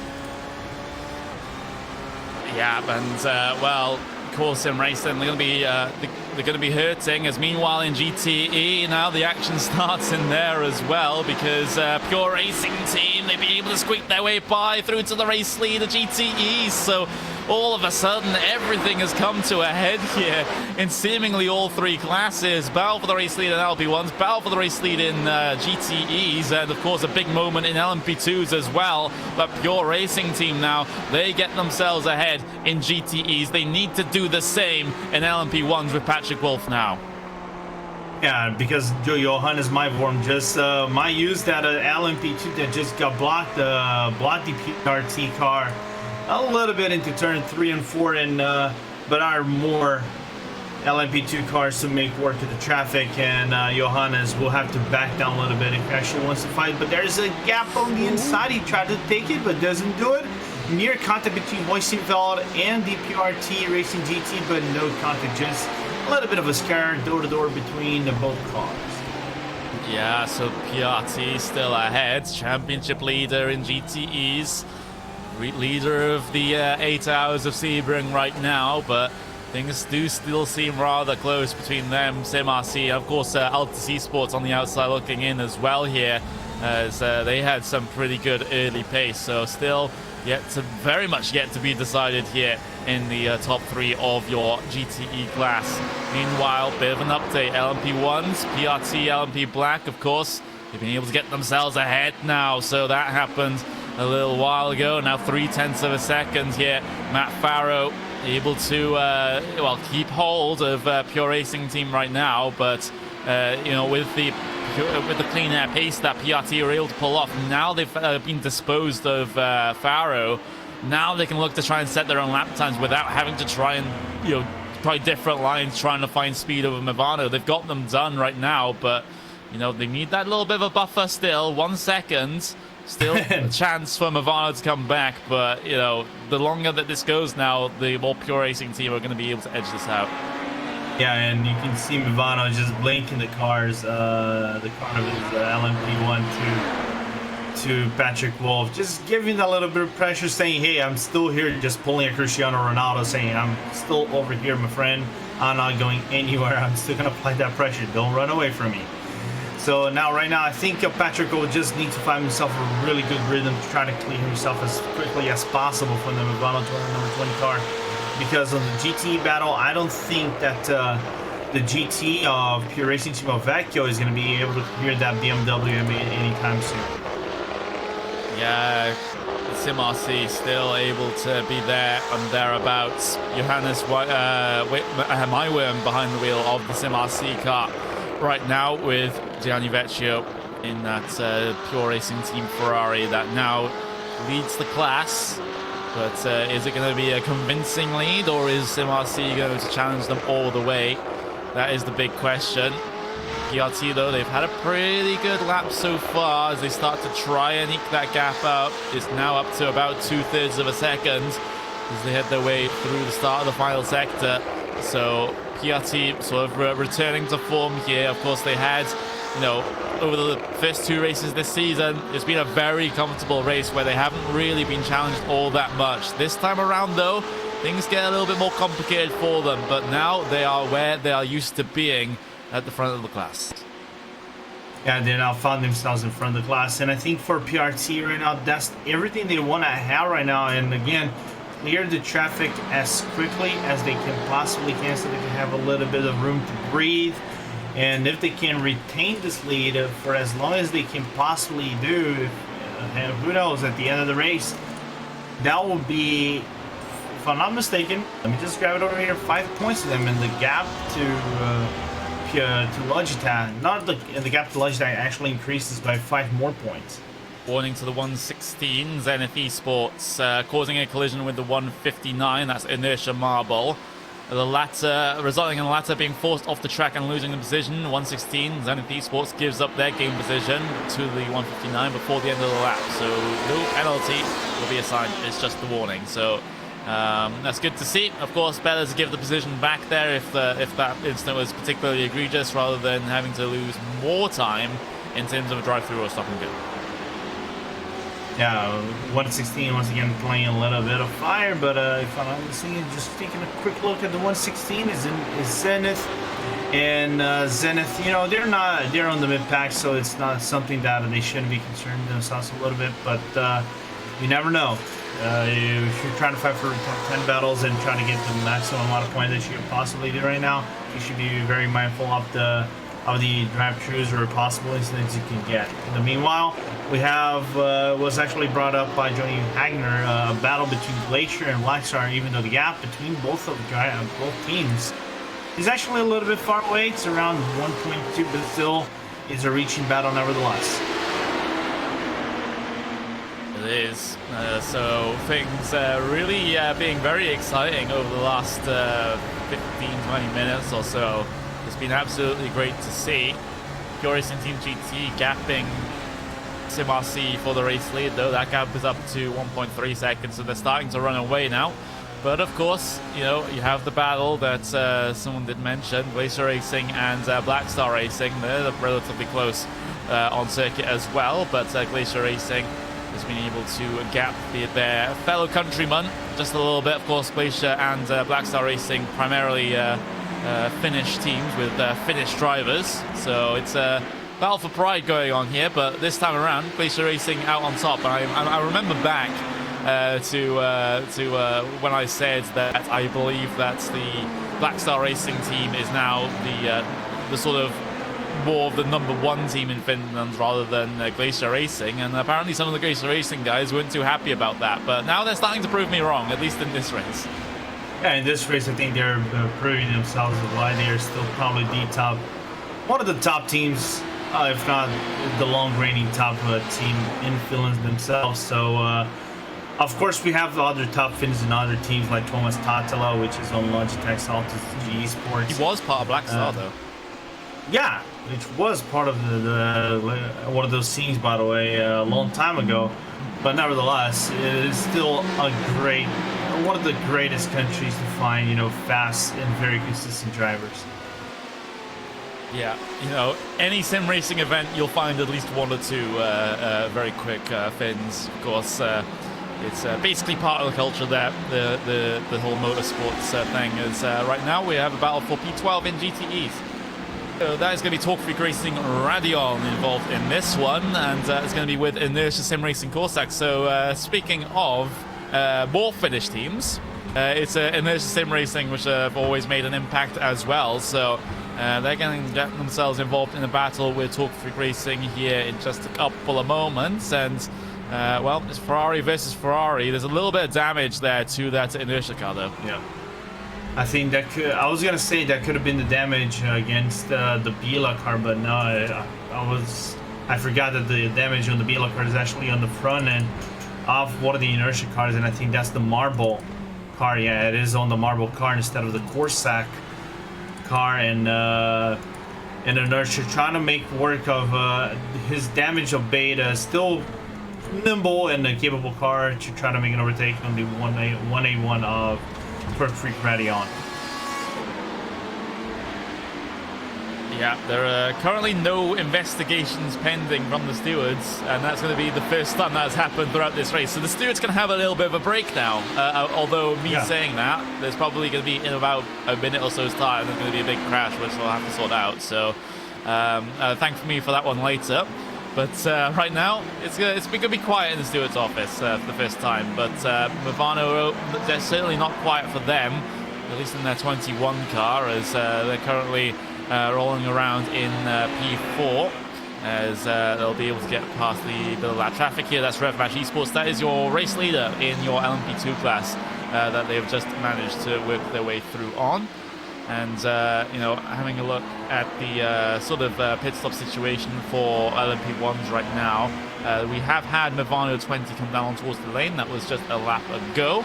So, you know, that's pretty normal for them. Like I said, fans are coming down pretty early here, but it does mean that a couple of laps time, we'll start to see, well, we will see that Pure Racing Team LMP Black car come down in as the number 21 Movano car now decides that now is a good time to pit. Yeah, because if I'm not mistaken, did it pit around the hour a little bit? Around the hour, if I'm not mistaken, then they're stint goes around 15-minute-ish, as we have, you just mentioned that we have one of the Movano cars into the pit lane, but that is the number 21 instead of the number 20, as we have a driver swap. Will Gerta will leave the car, and probably Tommaso Carla. Actually, it's going to be Mark Partington coming in into the number 21 of Movano Sim Racing team. Yep, so Partington makes an appearance here for that number 21. Of course, that Movano 21 car has now used 3 drivers in this race, so getting each other a turn early here. They're going to go up and down on the jacks to take tyres as well. Positive Sim Racing also in for the team on the number 6. And Sorgren Sport Esports Blue in the Audi as well. So starting to trickle in now on the LMP1 class, and you know, the later this race goes, the more spread out these pit stops will become, at least relative to each other, because just that's the way things go in these sorts of longer races, where a 1 lap difference on the first stop becomes a 2 laps difference in the second, and then 3 laps on the third. So they do tend to get spread out in that aspect, but we're still waiting for PRT Black to come down in, and maybe this is an important sort of phase of the race now for that Movano 20 car, because they've been able to come down in. They've been able to, I believe, bolt some fresh tyres to that car as well, if I'm not mistaken. So they're going to be pretty fast on their outlaps here. And maybe, just maybe, they were able to pull off the repeat of what they did a pit stop ago and able to edge themselves ahead once again and to force Wolf to do all that work again. Yeah, but the question will remain is that, of course, we are to see PRT Black coming into the pit lane, and the question is Patrick Wolf going to remain in the car? I know he's just probably going to do a 3-hour stint. He just did his 4th stint at the car. This is his 4th stint. So I don't see Wolf coming into a 5th stint unless he's really comfortable with the car itself and can actually have his confidence up high and say, oh, I can actually overtake this guy and have my last stint and leave this car in P1 at the end of my last stint. But if he doesn't come, whoever's going to be taking over, that will be probably Patrick Schneider, and we know Schneider's a very fast driver, but the question to see is if Schneider is going to have that blistering pace that Wolf has as he comes down to the pit lane. Well, we'll get our answer in just a couple of moments' time. Is it going to be another stint for Patrick Wolf, or will we see another Patrick get in the car this time? Schneider, we'll have to see. But they're just going to wait until they're able to see their pit box here, get that car stopped in just a couple of moments. And it's important to keep a track of that number 20 Movano Sim Racing team car to see if they're able to get the jump in the pit stops once again. It is going to be a driver change for Pure Racing Team LMP Black, so Patrick replaces Patrick, this time Schneider in the car. We'll see on the track map the difference between those 2 cars right now that are battling for the race lead in LMP1s. Schneider just waiting for the rest of that field to go in, waiting for the tyres to be bolted onto that Pure Racing Team LMP Black car as well. You can see Movano, they're coming down towards the end of the back straight here. They're going to get themselves into Sunset Bend, so this one's going to be pretty close, I think, here. Coming out of the final corner for Movano now. Schneider down on the jacks. Has to wait until he hits those green cones to be able to get up to speed. And here comes Marcus Hamilton down the inside, and he's able to get that position complete. So once again, it's Movano returning to the race lead, and Pure Racing Team, all that work has been undone. They have to get the pass done again. Yeah, and right now the gap between Schneider and Hamilton is right around. We have to see once they're coming up to the hairpin so we can grab a full,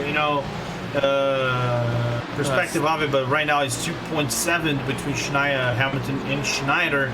And now the question is how Schneider is going to be able to work that car. He's going to be more conservative than Wolf. We know Wolf is heavily aggressive on his stints and on his car handling. I just believe that Schneider's just going to be just as aggressive. But the thing is, Hamilton is very known for being able to retain those gaps. So it's gonna be coming down to whether Schneider has that pace or not to come down on Hamilton and then threaten him for the P1 battle. There's a big old train of GT cars, though, that Hamilton has to deal with first. And he really needs to catch this in the right place. I think he might just be able to, as it's going to be down the back straight. Well, he'll be able to get most of these cars done. So he's just going to floor it out of the corner, and the stream of GT cars on his left-hand side going backwards. And well, in towards Sunset Bend. He's going to be relatively okay, but there's still 2 GT cars to deal with. Around the outside of them, he decides to go, cuts back to the inside of the Ford GT, and avoids a pure racing team pink situation off the corner.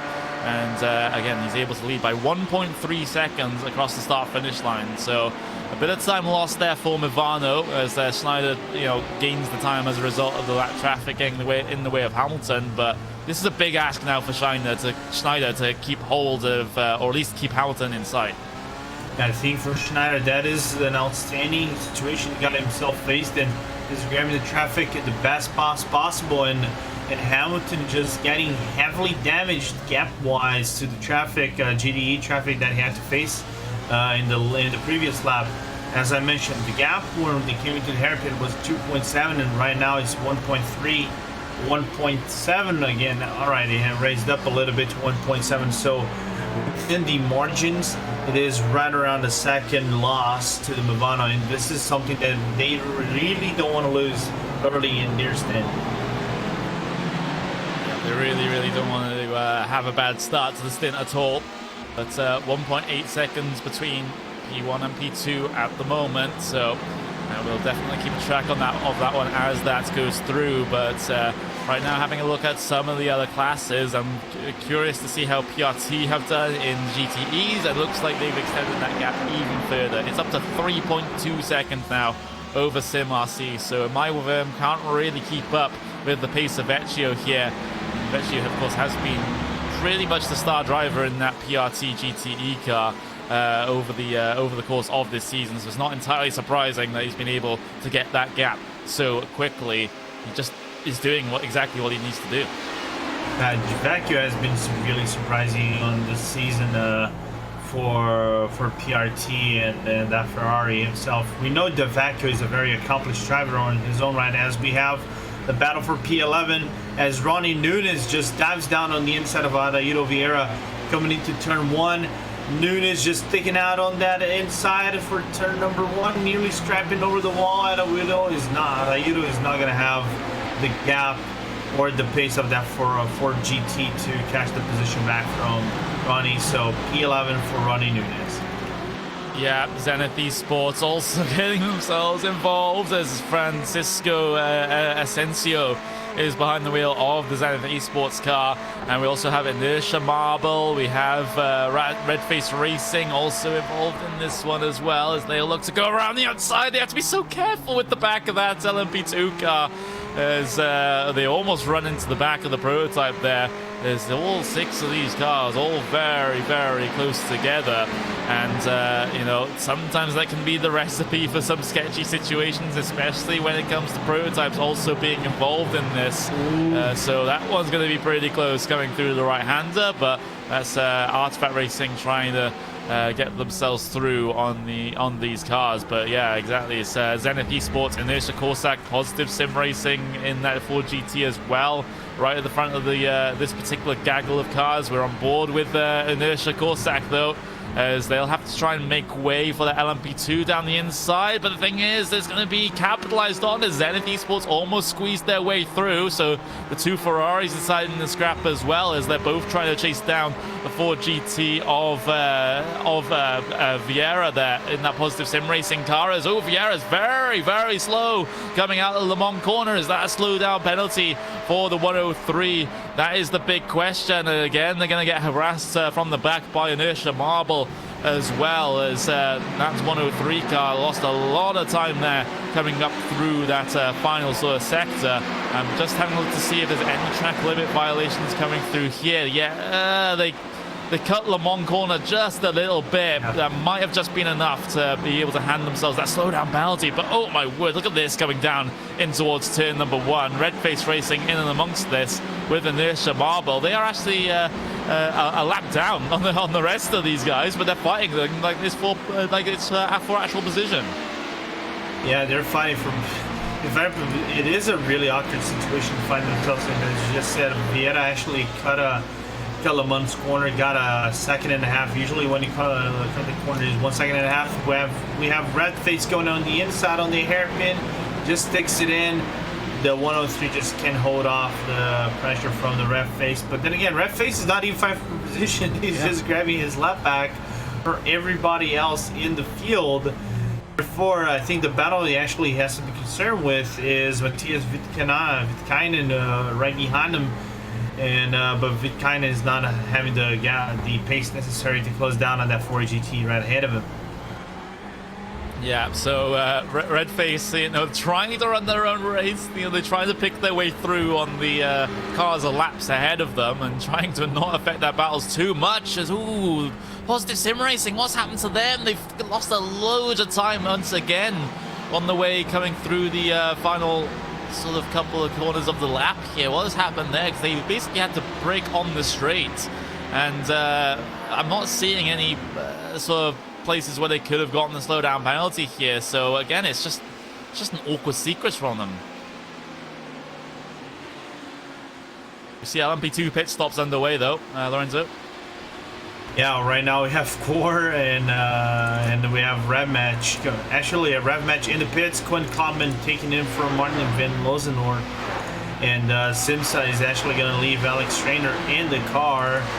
And I think the only one that hasn't remained on pits still, going for a few more laps is actually Maxime Poli, which is taking it out for one more lap as we have some some LMP2s coming out of the pits, but none of them actually fighting for the lead, like Team YCVille. Yeah, Rev Match Esports still getting their service done, and well, it's going to be another car heading off of and Simsa coming out ahead of Rev Match. Yeah. So this is going to be a bit awkward. Simsa has been able to gain the position. There's a Rev Match Esports.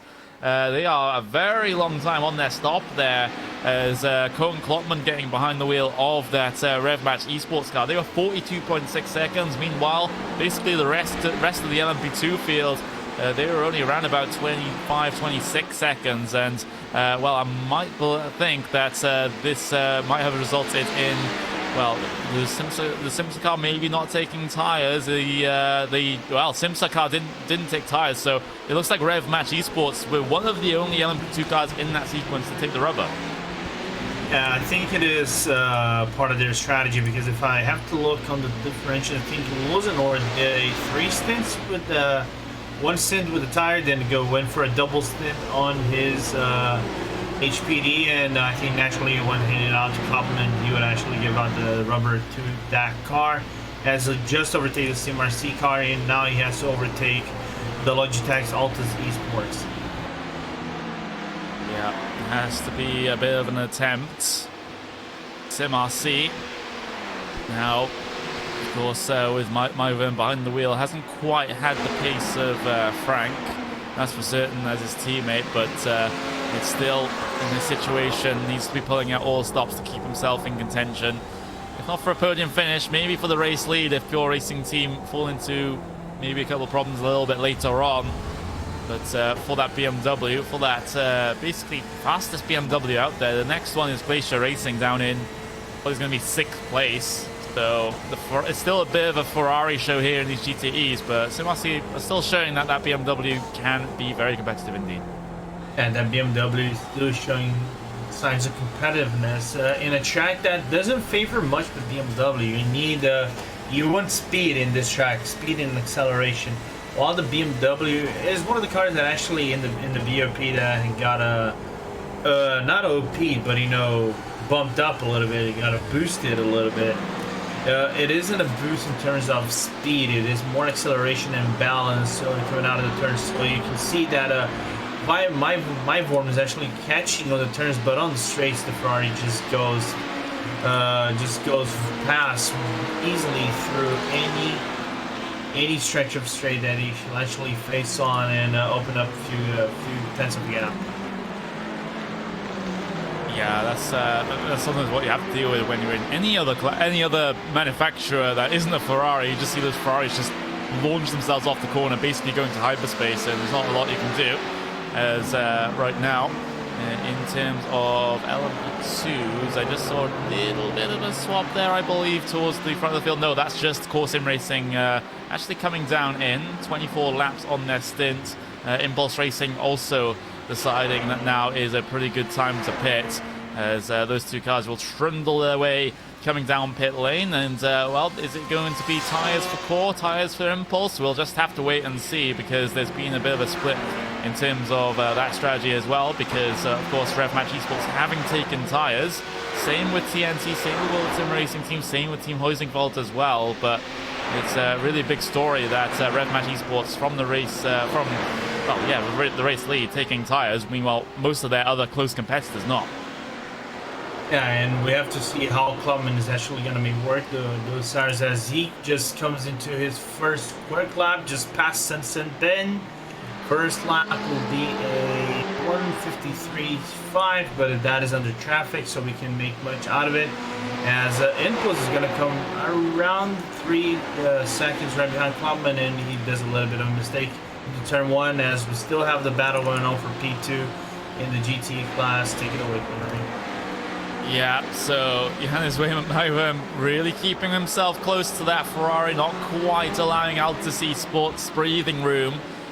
Try and get the gap extended. So Yannick Lapchan currently running 1:56.904. That last lap, a 1:56.605 by SimRC though. So a good couple of tenths of a second gain there by SimRC. Again, a little bit of an awkward braking into the hairpin there for that Alta-C Sports car. Had to take a slightly later apex than they perhaps wanted, but yeah, it's just sometimes those small errors, those small mistakes that really do start to pile up here in this, and sometimes that's where those tenths of a second get dropped lap on lap.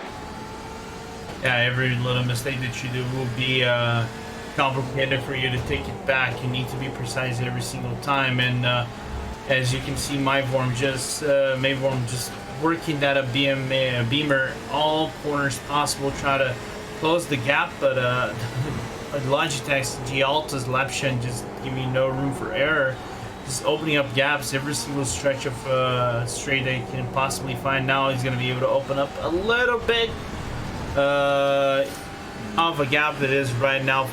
With the 5/10 of a second, he's going to be opened up to 6, maybe 7/10 when he comes out to Sunset Bend. Yeah, Prototype going to get involved, which allow SimRC to maybe gain a little bit of time here through Sunset Bend with the compromise line that Ferrari has to take. But so SimRC closing that gap in once again. So gaining a little bit of luck there with that lap traffic, as they just have to stay and work that slipstream all the way down in towards turn number 1 here. But this one has been relatively passive for now, but there could certainly be a spark soon that means that these guys do have a little bit of a duel, and that bit of that Prototype could have certainly been it, as Lapchan was compromised a little bit on turn into the corner.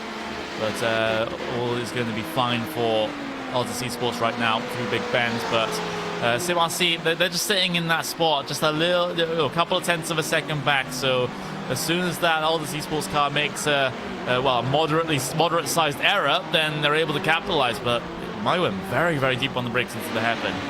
Yeah, Myvorm just going deep into the hairpin, and I think that's the nature of the BMW, where you can be a little bit more aggressive than the Ferrari itself or any other car whatsoever in the GTE class. So you can dive down into the hairpins or even slow turns and maximize the brake efficiency. But then again, you have to rely on acceleration. The Beamer just lacks a little bit more than the Ferrari, even though both are not outstandingly great on acceleration, but the Ferrari just has the upper edge of this instance, as we have one of the P2s just right on their back end, ready to overlap them at any given point. Yeah, so we'll have to see how that affects things in this battle. And see, by this taking that characteristic wide line, or wide entry into Le Mans corner, you are allowed to do that despite the white lines. And we're looking at P3 and LMP2s here, because they are starting to have, well, getting relatively close here, because Colton Klopman on the fresher tires is able to make short work of some of these gaps, and now he's starting to close in on Impulse Racing for third place here in LMP2. So Timo Hayden has a pretty big job on his hands here. Hey, it's a pretty big job on his hands, but Timo is a very fast driver. He's really competent, and if I'm not mistaken, he hasn't taken tires compared to Klopman himself. But first lap, he actually does it on those tires on these worn out tires was at 49.2, but still a very fast time for worn out tires on an HPD vehicle. So the HPD having a little bit of an upper edge when it comes to rubbered in tires compared to new rubber, as Tommy just tried to dive down on the inside of Cunningham but just couldn't capitalize. Yeah, so again, getting stuck behind the GTE.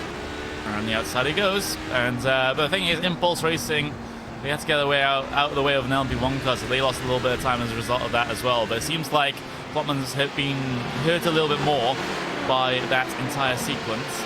So he'll drop just for that little bit more time in this particular battle. So that's just going to be the state of things. Meanwhile, SimRC, they've just come off the pit lane. So that's going to be on time when it comes to GTE stops here. So they've actually decided to go for the double stint here at SimRC. Yeah, which is not surprising they're going to be going for the double stint. I think they've been doing every single instance Jürgen Frank did a double stint, so it's naturally that Johan is going to be doing another double stint, and maybe when he's done, pass it up again to Jürgen Frank. Well, for the race lead getting closer though, it was around about 2 or 3 seconds, but now it's looking a lot less than that, around about 0.8 of a second on the relative. So Schneider now starting to close in a little bit. Is it just a mistake from Hamilton, or was it traffic influenced? I believe it was. Lap 104 did a 43.6, which is a couple of seconds off the pace, and has allowed now your racing team to have another little bit of a look. So are we going to see another titanic battle between these two race leaders again, after we had that little bit of a break during the pit stop phase? If we do, can we get oxygen tanks over here, please? Because I might have trouble breathing after we saw the Patrick Wolff and Hamilton battle. Yeah, that was a pretty good one indeed. And, well, Schneider now starting to position himself to be able to get himself into the situation where he can dive down the inside, but it's still going to be a long way from that point as he loses a little bit of time through the first sector. But there's a bit of traffic ahead that Hamilton is dealing with, and well, gets most of it done before the braking zone of the hairpin, but just has to stay behind the Ferrari of Alexander Wolters there, as eventually Hamilton works his way through 2 tires in the grass coming on the exit of the corner, but everything's going to be fine in that situation, and Schneider's able to work his way through quite competently on the traffic as well. In fact, a little bit better than Hamilton was able to manage, so keeps himself close. But of course, 4 hours 56 minutes remaining of this race. There's only so many times that we can say it's close, and let's hope it's close when it comes to the very end. Yeah, because we've seen these close gaps getting shredded by the smallest of incidents possible destroys every single possibility of a real good race down the line. So there Schneider goes up once again using the hybrid, whereas Hamilton just uses the natural draft, and Schneider is actually going to go for it on rev match. Oh yeah, he does. Bit late, but rev match saw it coming, so Schneider's able to nip his way through and not lose too much time in the grand scheme of things. We're seeing a lot of GTE pit stops right now. So Altus Esports have brought themselves in. Same with the Pure Racing Team GT car. They decided now is a good time to pit in GTE, so we'll start to see the rest of those GTE cars come down in either on this lap or the next lap, I suspect. So once those all get cycled through, we can run down the top 8 and then go to fan immersion, but we can't just for the moment. But right now, Movano actually able to pull out the gap here for the race lead, 1.1 seconds. So it seems like once Movano's in clear air, they have a lot better of a time trying to gap Schneider here. But Schneider, arguably, a little bit better through the traffic, which is surprising considering how good Hamilton is through it usually. Yeah, it's surprising to see how Schneider is actually going, like, weaving through traffic. We know if we have to compare, like you said, in my opinion, Hamilton is a little bit superior when it comes to, managing traffic, going in a little bit more safer. We thought of avoiding major collisions or something, or even something of that nature per se. And Schneider just going for a more aggressive line, just more full sends and everything else. And And that is actually working a little bit for him, to be quite honest. That's why he's closing up the gap rather quickly than expected. And once again now, riding on the back wing of that Porsche 919, and I believe maybe in the next lap or so they should be within a 3/10 gap between one another, and then battle is on and ready the oxygen tanks. Yeah, just looking at how things are going in GTEs though, because we had, of course, a bit of a flurry of stops. Seems like the vast majority of drivers and teams deciding that now is a good time to double stint the tires. So that's the strategy that PRT GT has gone with. Altus Esports, similarly so for them. SimRC as well have decided that no tires is the call of the hour. We're still waiting for Black Star Racing to come down in. They're currently scored as the race leaders, but they are yet to hit the pit lane. They're going to be up to about 31 laps in their stint. But the thing is, well, for race lead LMP1s, it gets compressed once again because Mivano starting to struggle with the traffic, and Schneider now, he's closer than he has been over this stint. So certainly the potential for things to happen here. Yeah, now we are within all possibilities that we can actually work ourselves out in the perspective of this race, because Schneider right now, as I mentioned, leader in this lap of the next one right now is 0.4 of a second between Schneider and Hamilton, now closed down to 0.2 of a second between the PRT Black and the Mivano number 20. And the thing is, I think that's the Sebring Esports car that is right ahead of him. The blue car. A bit of a stack up through Le Mans, and well avoided there for Schneider to try and find his way by. He still sticks in within the slipstream of Mivano, and not quite the move going to be on here into Sunset Bend. There's an LMP2 car getting in the way, and well, Mivano goes down the inside of it. So does Schneider as part of PRT, and they're able to get disposed of the traffic. But here comes the ERS deployment for PRT. It is a big Titanic battle once again for the overall race lead. This time Hamilton versus Schneider. Still Mivano versus PRT though. Mivano are able to keep themselves ahead through turn one. Schneider at least looked for a line into the next, but he's just going to have to stay behind for now, and he knows that traffic ahead has the possibility of helping him as well. Yeah, because I think, let me just confirm, is the ring. Yeah, that's the Sebring Esports car right ahead of him. So that Sebring Esports in this concept, in this battle that is actually brewed up and heated up right now, could work wonders for any of those cars, because he could clear them out in the worst possible turn or curve coming in, and block the line of one of the LMPs and allow the other LMP to try to make a move. So, well, we've had the GTE stops completed with the exception of Positive Sim Racing, the 103. They are yet to hit the pit lane, but with that out of the way, it's this classic Mivano versus PRT, the big old rivalry in Sports Car Open. First two rounds of the season, Mivano were able to gain the edge over PRT, and well, that was mostly thanks to late race incidents, but that PRT pink car is now out of the equation for this one. It's their sister car in the PRT black machine that tries to recover something from PRT in this race. Again, pretty close in towards Sunset Bend here, around the outside of the Ferrari they have to go, but Marcus Hamilton is doing a good job holding on at this moment in time. Yeah, that rivalry going on, I think, for the past 3 seasons of FCO, to be quite honest, right now. So we can see that Schneider is making work of his car bit by bit, so he can actually close down the gap on Hamilton. But right now, just outbraking himself into turn 4, now just passed under the bridge and going into the hairpin now. Hamilton can actually breathe up for a little bit, like a few tenths of a second, because of Schneider's mistake. Yeah, that's actually the second time in a row that Schneider has had a bit of a moment into there, just pushing a little bit wide, so he's not able to get a decent run through Big Bend. So needs to be sorting that one out. Meanwhile, towards the right-hander, you can see Mivano now starting to gap a little bit, up to 0.8 of a second. So that's sometimes how one mistake can really affect things here.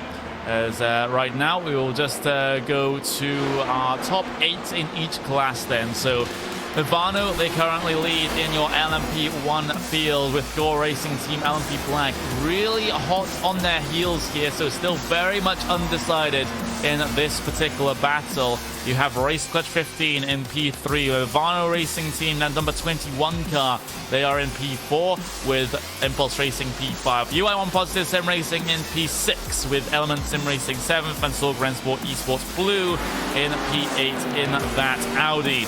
And, well, Lorenzo, you have your LMP2 class. Will do. So at the lead right now is Simsa Esports LMP2. Then in second place is Impulse Racing LMP2. In third place is Core Racing P2. P4 and P5 is actually a Devotion doubleheader, as Devotion Sim Racing Blue is in fourth and Sim Racing Red is in fifth. Sixth is SRN Motorsports, and followed by Raf Match Esports UGX, which is having a very horrible stint thus far. They were in the front, but then right now they aren't. Now in seventh place, and running on the top 8 is Team Chimera running on the top 8. Now we go to the GTE Connery. GTE looks a little bit like this. Pure Racing Team GT leads from Altus Esports with SimRC in third place. AAA Esports 4th, Vendaval Sim Racing 5th with Glacier 6th. We have Uber Racing Esports, the GTE 7th, and Radicals Online TC Corsa in P8. So that is what things look like in GTEs. And with that, we're going to need to go to a pretty short break here for this edition of the Sports Car Open. Round number 3 will come back at you in just a couple of moments' time. Simulated racing can be awesome, but it can also be kind of a free-for-all. Interestingly, auto racing faced the same problem in its earlier days. Whether it was on the back roads, the beaches, or the city streets, the racing was always fun. But there was always a certain level of chaos or danger until some folks came along and put some order to all of this. Stuff like official racetracks, regulations about weight and equipment, and enforcement of standards. That's what gave us high-speed excitement, fast-paced action, and photo finishes. That's when racing became racing. The guys over at iRacing.com have made the same transformation in the world of sim racing. See, iRacing analyzes the performance and results of each driver in every race, so you can be sure you're always placed in races where the competition will be tight, and that those reckless drivers who ruin it for us all will be kept in the pits. Not to mention that with members in over 130 countries already in their vast community, you can find races day and night, so you can always get in the action. You can even join a league of your favorite series and work your way up to one of 7 world championships, offering over $500,000 in prize money. And since updates are always automatic, you don't have to worry about software and can focus on the track. Zip up your fire suit and check out iRacing.com.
The most realistic online racing sim ever made.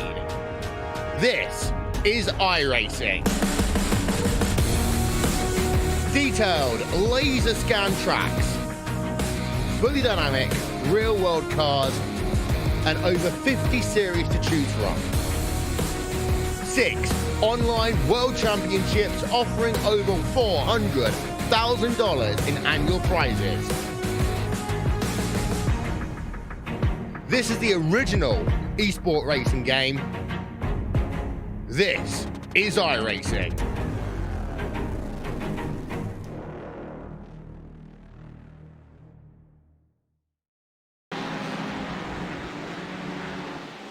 Hello everyone and welcome back to the 8 hours of Sebring here for round 3 of the Sports Car Open.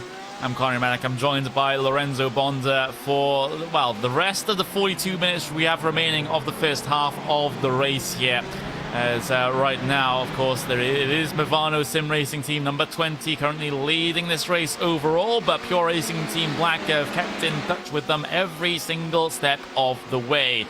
In LMP2s, it's currently Simsa Esports that leads that particular class, from Core Sim Racing, from Impulse Racing, in that order. And in GTs, Pure Racing Team leads the way. After a bit of a struggle early on with qualifying in the first stint of the race, they've been able to find themselves into the race lead and are able to gap the rest of the field. But this race has gone pretty well so far, Lorenzo. Yeah, it has been going outstandingly well. I think the only takeaways we can actually obviously take from this race is that first and foremost, the PRT Pink, the Pure Racing Pink team, is going to be in a disastrous position whenever this third round finishes because of their incident at the very end of the race, and that is going to directly affect their placing in this race, regardless of if Movano actually finishes. It's going to be disastrous for them because they're going to widen up the gap from first and second. But then again, the other categories like on P2 and GT itself is still an open wide battle, despite being just a gap and strategy battle among the teams. Yeah, absolutely, and of course, see them get more lap procedure in the way of that Pure Racing Team LP Black car. Just working their way through and while keeping around about within 1-2 seconds of your race leaders right now, and Marcus Hamilton's done a pretty good job to try and keep that gap where it is. Schneider similarly so to keep Movano as close as he is, so it's, you can see the benefits going both teams right now as they still remain within that second margin, and Movano dealing with the traffic once again, but they're able to not lose too much speed going through Le Mans corner as a result of that one. So that's the state of play in terms of your LMP2 class. I'm just looking to see if there's anything special happening elsewhere on the circuit, as sometimes these battles do start to fizzle out towards this middle part of the race as you see drivers just logging laps out there. But actually, we do see Marcus Hamilton decide to head his way to the pit lane, so that's going to be a stop in progress for that number 20 car. Well, Hamilton, he's been in for one stint. I think he'll go for the second as well. He's able to get himself stopped in his box, and there we go, just waiting for that pit stop to come through for Marcus Hamilton. Doesn't seem to be showing any signs of getting out of the car, so it's going to be a double stint for him. Pure Racing Team LMP Black, of course, they did stay out, and that's what they've been doing over the last couple of stops, a couple of extra laps for them. But like on previous occasions here, Lorenzo, it's been after these pit stops where Marcus Hamilton is able to put in those, Marcus Hamilton and Farrow, are able to put in some pretty crazy outlaps, and they've gained the lead or extended their advantage in the lead after these stops. So Pure Racing Team going to be very, very well aware of that, and let's see what their response is.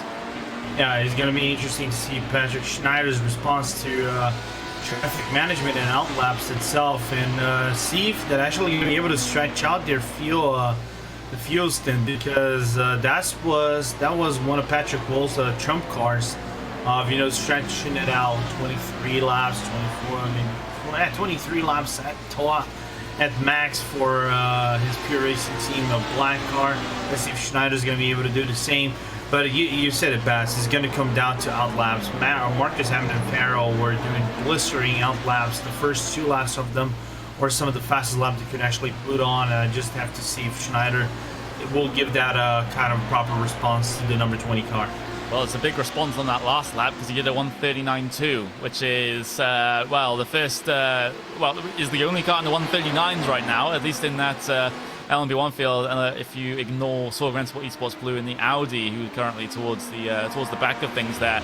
So they certainly know when it's go time, and Marcus Hamilton will probably have been relayed that information, or if he's the kind of driver that likes to be left alone, maybe not.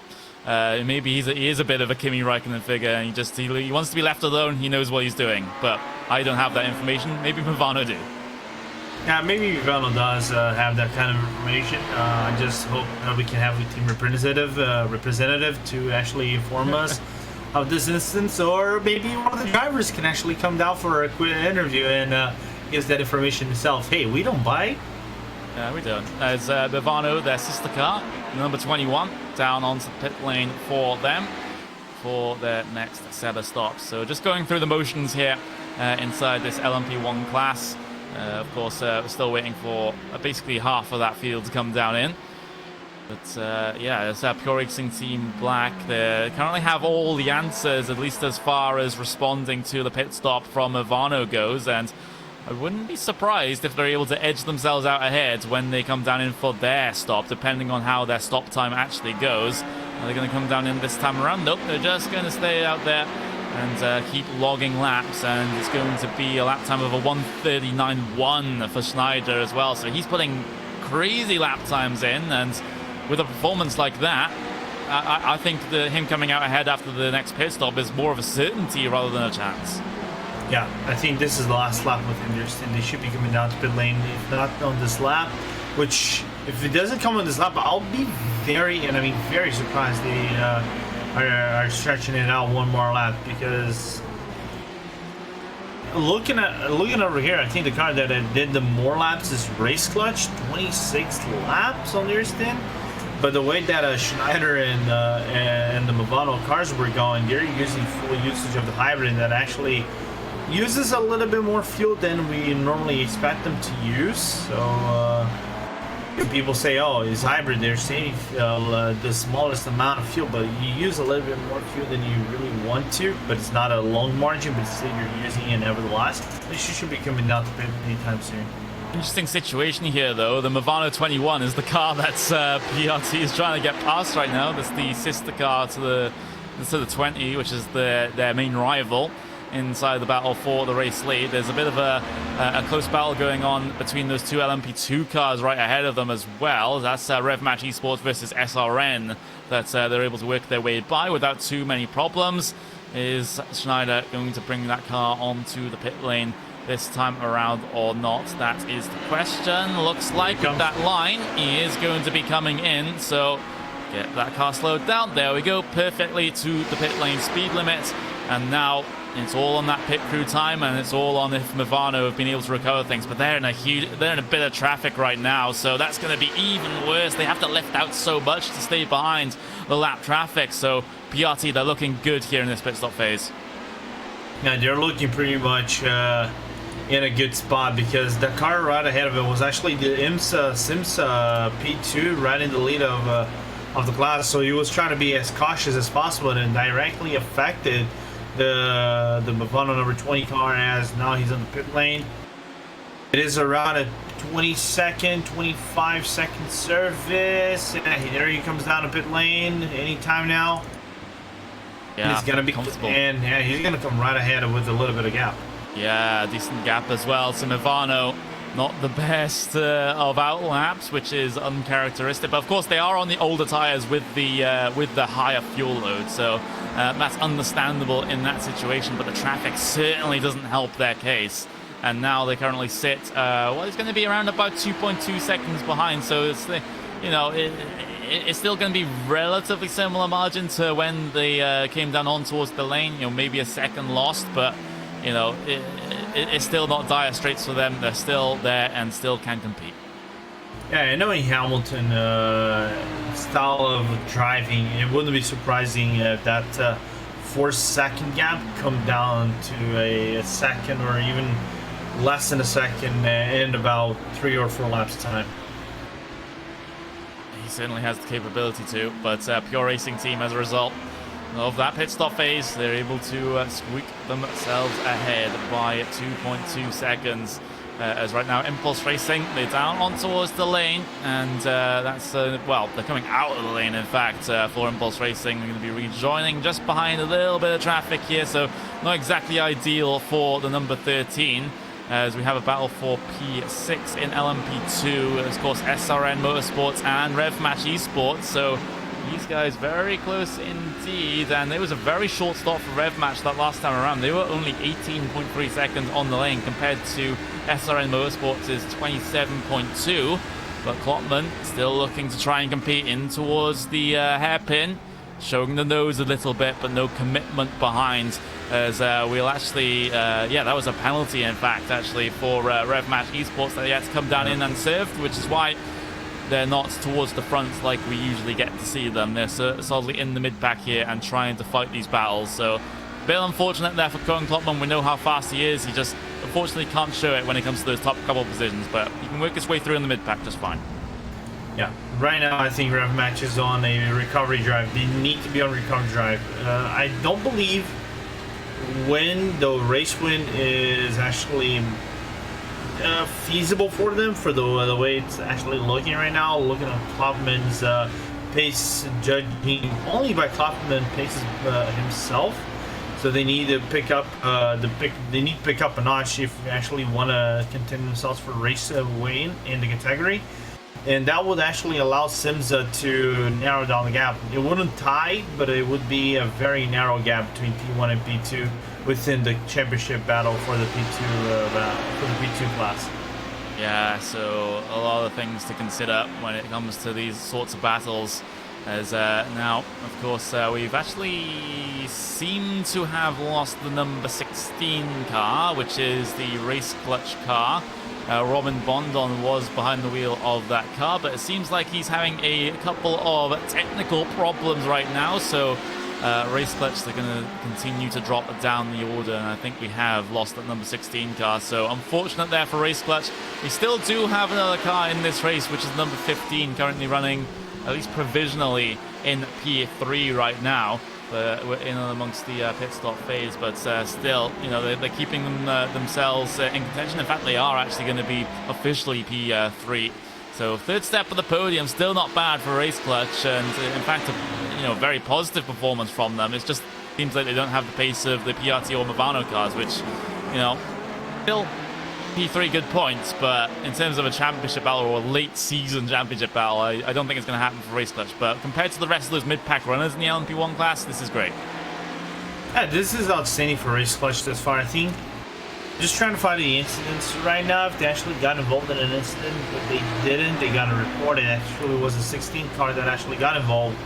But yeah, the only place that actually found themselves battling maybe for a P1 in the overall class and also LMP1 class itself was at the very start of the race when Pure and Movano were actually clogged up in the middle, and a little bit of a gaggle, and allowed the Race Clutch to come in. But other than that, they've been keeping themselves quiet, just running their own pace. They don't have to be concerned with the number 21 of Movano on their back end. They're around 30 seconds away. So far, very safe and very good race as far as result-wise to the number 15. It's looking pretty good indeed for that number 15 car, but Movano, they've edged the gap in once again for 0.5 of a second to Pure Racing Team Black at the front of the field, and PRT are going to get impeded by the GT traffic. It just allows Hamilton to now maybe strike, but it's still... Well, real estate is at a premium here down in towards the first sector, so they're just going to have to stay behind for now. But Hamilton, he has been able to eat up that gap. It was 2-3 seconds after the pit stops, and now it's just a matter of about half a second. Yeah, just a matter of about half a second between both drivers right now. It's half a second between Hamilton deep brake into the hairpin. They are now going to Cunningham corner, Hamilton deploying a little bit of that hybrid power on that Porsche 919. There is another traffic right in front of the Movano car. I think that's a Porsche. I just don't know. I think that's a Simsa Porsche. If I'm not mistaken, there is the Simsa Porsche. Just goes through right quickly. Hamilton doing the same deep braking by Hamilton, just closing down the gap a little bit more. Yep, so it just starts to close in bit by bit by bit, and again, it's you know, how many times are we going to see this race with PRT and Movano deciding to battle it out? Hopefully a couple more times, that's for certain, but maybe one towards the final moments of the first half of the race certainly wouldn't be too shabby, as Hamilton, he's been in that car now. Of course, he is on his second stint in this instance. He did start the race, though, for that Movano car. Again, another difference in the lines coming through Sunset Bend once again. But Hamilton, you know, he's been in this exact situation many times before. Maybe on the defense, but the offense will be a new one to him, at least in this race. Pushing a little bit wide there through turn one. 2 tires in the dirt, but that is absolutely fine. As now it's Schneider having to be on the defensive instead of the offensive. Yeah, I think right now Hamilton is putting a little bit of the Patrick Wolf book of overtaking and full sends, and just trying to find that gap so he can actually deploy the hybrid and go for the full send in one of those turns and grab away from pure that P1 in the race. But yeah, Hamilton already applying pressure. It's just a matter of where, not when, he will make that overtake. Yeah, that's going to be the big thing. As Hamilton, a little bit of an error in through the right-hander. Going to lose him just a slight bit of time, but might just happen to the PRT car as well, as they're having to deal with the Black Star Racing Porsche. Both are able to get past quite comfortably, but these LMP1 cars starting to get themselves towards the sort of middle portion of the stint here, so still going to be a while before pit stops affects this battle once again. So we'll just have to keep an eye on it. Meanwhile, LMP2's Simsa Esports still leads by about 15 seconds over Core Sim Racing P2. Impulse Racing about 8.5 seconds further back there in P3. So things are spread out there in terms of LMP2 battles. In GTEs, it's Pure Racing Team leading by 7.8 seconds over Altus Esports, and then you have SimRC about 3.8 seconds further behind there. So we've gotten to the stage in the race now, Lorenzo, where these battles have spread out. But I think, remember the last time that I said that, and all of a sudden battles for the race lead galore? Let's hope that happens again. Yeah, wasn't it like 2 minutes ago that you said that? Well, it was 2 minutes before everything started to happen. Yeah, so we've seen this situation many times in this race. I think I'm gonna put that exponentially instead of linear. Well, the gap is closed by one another. And then in the blink of an eye, the drivers are already finding themselves scrapping for positions back and forth. But yeah, I think on the GTE side, it has calmed down a little bit. I think it is due to the nature of the strategies of the cars. You can see some putting up the rubber, or even try to stretch it out as max as possible, their fuel stint. And who knows, coming down into the second half of the race, whenever Nolan and Rennie actually take over from us, maybe try to duke it out on the final 2 hours or final hour and a half, where crunch time comes, and then it actually comes into the night. Because it will be a race that actually finishes on the night with a day and night transition. But on the other classes, P1 and P2, well, it's still anybody's race, because they're not far from one another, to be quite honest. Not far at all. That's been the theme for the LMP1 race lead, at least right now, as we're continuing to watch that work its way around. But that light level in the around the circuit is starting to dip bit by bit by bit, and you mentioned it. It's starting to get into the evening now at Sebring. It's currently 18:41 in local time for this race, so it's going to be a couple of hours before we start to see that sun dip below the horizon. Well, we can't see the sun right now because it's being obscured by the overcast cloud conditions, but still, it's going to be racing into the night here at Sebring with the 4 hours and 24 minutes that we do have to have remaining. As again, you can see A little bit of an error from PRT Black into the hairpin, but it's only going to lose them half a tenth of a second at that. But sometimes it's those mistakes that do pile up and start to matter, as Marcus Hamilton continuing to apply the pressure to the back of your race leader. Yeah, now Hamilton coming into tower turn. Right now, just gonna go for not a deep brake, but still, it is a maximized brake as we have Redface turning himself around a little bit. No, he has damage, major damage on the suspension. Yeah, Redface Racing really having problems now, and they start to drop even further back than they have already done so. So now they're just having to, I guess, try and recover something from this race is all that you have to say. As right now, you can see again LMP1s working their way through. We're just going to stay on this battle, of course, but we haven't got replays available of anything because of the technical issues. You know, once we go to replay, come back from replay, everything breaks. So that's the thing that we're having to deal with right now. Something to do with high CPU usage. A couple of people have reported that. But right now, you can see, again, it's slightly impeded there for PRT into turn 1. Allows Hamilton to close the gap once again. And, PRT Black, a bit of a snap going off that corner is not going to help things either. As Marcus Hamilton now in prime position to be able to try and get this pass done. But he doesn't have the ERS deployment coming off of Big Ben's to be able to challenge into the hairpin. Just sitting back and biding his time and maybe hoping lap traffic can help him once more. Like Devotion Red just did a little bit. Well, anyway, now let's see if Hamilton is going to have the run out into Cunningham, but Schneider already blocking to the inside, then outside corner, moving. It wasn't under braking though, so it is still legal that you have that kind of move, but it is a little bit sketchy. So sketchy movements being made into this part of the race.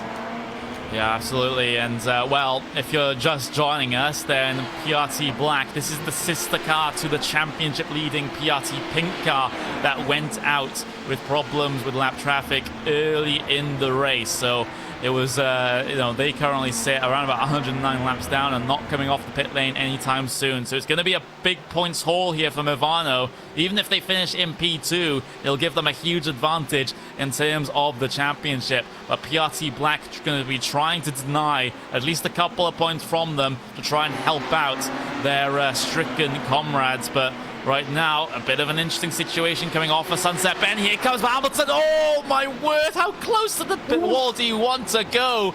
Movano, that's a ballsy move. Again, that's been able to gain them the position. But here comes Schneider. He comes back into the first sector. He goes. PRT not down and out, but they might have to now fall behind as a result of going onto the grass. But, oh, my word, Movano. Again, so close to a race-ending incident, but the margins are just so fine. Is this NASCAR? Because he can even hear the 20 car actually scraping off the wall, and then Schneider with a nearly full send on the outside. And well, the outside would never work in this instance, and unfortunately for the number 8, he's still on the track, but he just lost a lot of time. And of course, the man that's been behind the cameras currently certainly makes his voice heard. Paul, what crazy move! That was absolutely insane, was that? And quite frankly, Marcus Hamilton needs a wheelbarrow to be able to walk around with the size of the grapefruits he's carrying around, I tell you. But yeah, that was absolutely crazy, was that? But you've got to be ever the opportunist, really, in a race like this. And I mean, that was an opportunity, but a little bit of a risky one if you ask myself here. But it's been an intriguing first half of the race as this one. It's been a little bit of a slow burner at times, but then we've had just this intense battle at the front of the field all the way through the first 3 hours and 40 minutes. It's absolutely been brilliant here. Yeah, it's been awesome stuff to watch, and we just have to hope that it continues for the remaining 4 hours and 20 minutes that this race has to run. And if you ask me, Lorenzo, we still haven't seen the end of this. No, and we probably won't be seeing the end of this anytime soon. So I think we should do a competition internally over here at RacePod that We should do a counter on how many times we've seen this battle, Connery, and how many times Rainey and Nolan will be seeing this battle going on throughout the race. Yeah, we've got Nolan here actually taking notes about what has happened, and well, this is basically what this entire race has been. At least at the front of the LMP1 field, it's been absolutely crazy. The other classes have started to sort of take a more muted approach to the race so far, but LMP1s at the front are certainly giving a lot of fun here today. And Marcus Hamilton, he's going to try and work on extending that gap once again, but it's the case that Schneider, at least in the previous couple of stints when he's been in this sort of situation, he hasn't let that Movano car get away at all. So this is still going to continue, and once Patrick Wolf gets behind the wheel of the Pure car again, if you ask me, he is the faster out of the two drivers for Pure. Then things start to get more interesting once again, as if it wasn't interesting already. Yeah, if it wasn't interesting already, Wolf will try to go open up his playbook once again and try to make this battle any more interesting. Which I'm like, I am baffled away how they're not dead. Like, if it was me trying to do even one of these overtakes, I would have probably been sent to the dark dimension and probably be drinking tea up so far. Or something of that nature. Yeah, we are coming up to 15 minutes until we get to the halfway point here, which we will have to change our link for. Change which YouTube stream that this is going to. So we'll definitely let you know and spam that link when it's required. But it's coming strong to the end of my particular appearance on the stream as well, as I can have to go up and help out another stream. But Paul, this has been an absolutely great race so far, at least for LMP1s. But coming into the night now, which is where things might just change, especially for some battles up and down the field, as the track temperature drops and the track races a little differently in the dark than it does in the day. We'll see maybe a bit of a mix-up a bit further back. Yeah, certainly we'll possibly see a change-up of things, and this has certainly been an entertaining race to cover so far. I've been thoroughly enjoying it. And Connery, you get yourself off and get yourself ready for that broadcast, because I know that they'll be wanting you as soon as they can. But it's myself and Lorenzo here up until the 4-hour mark.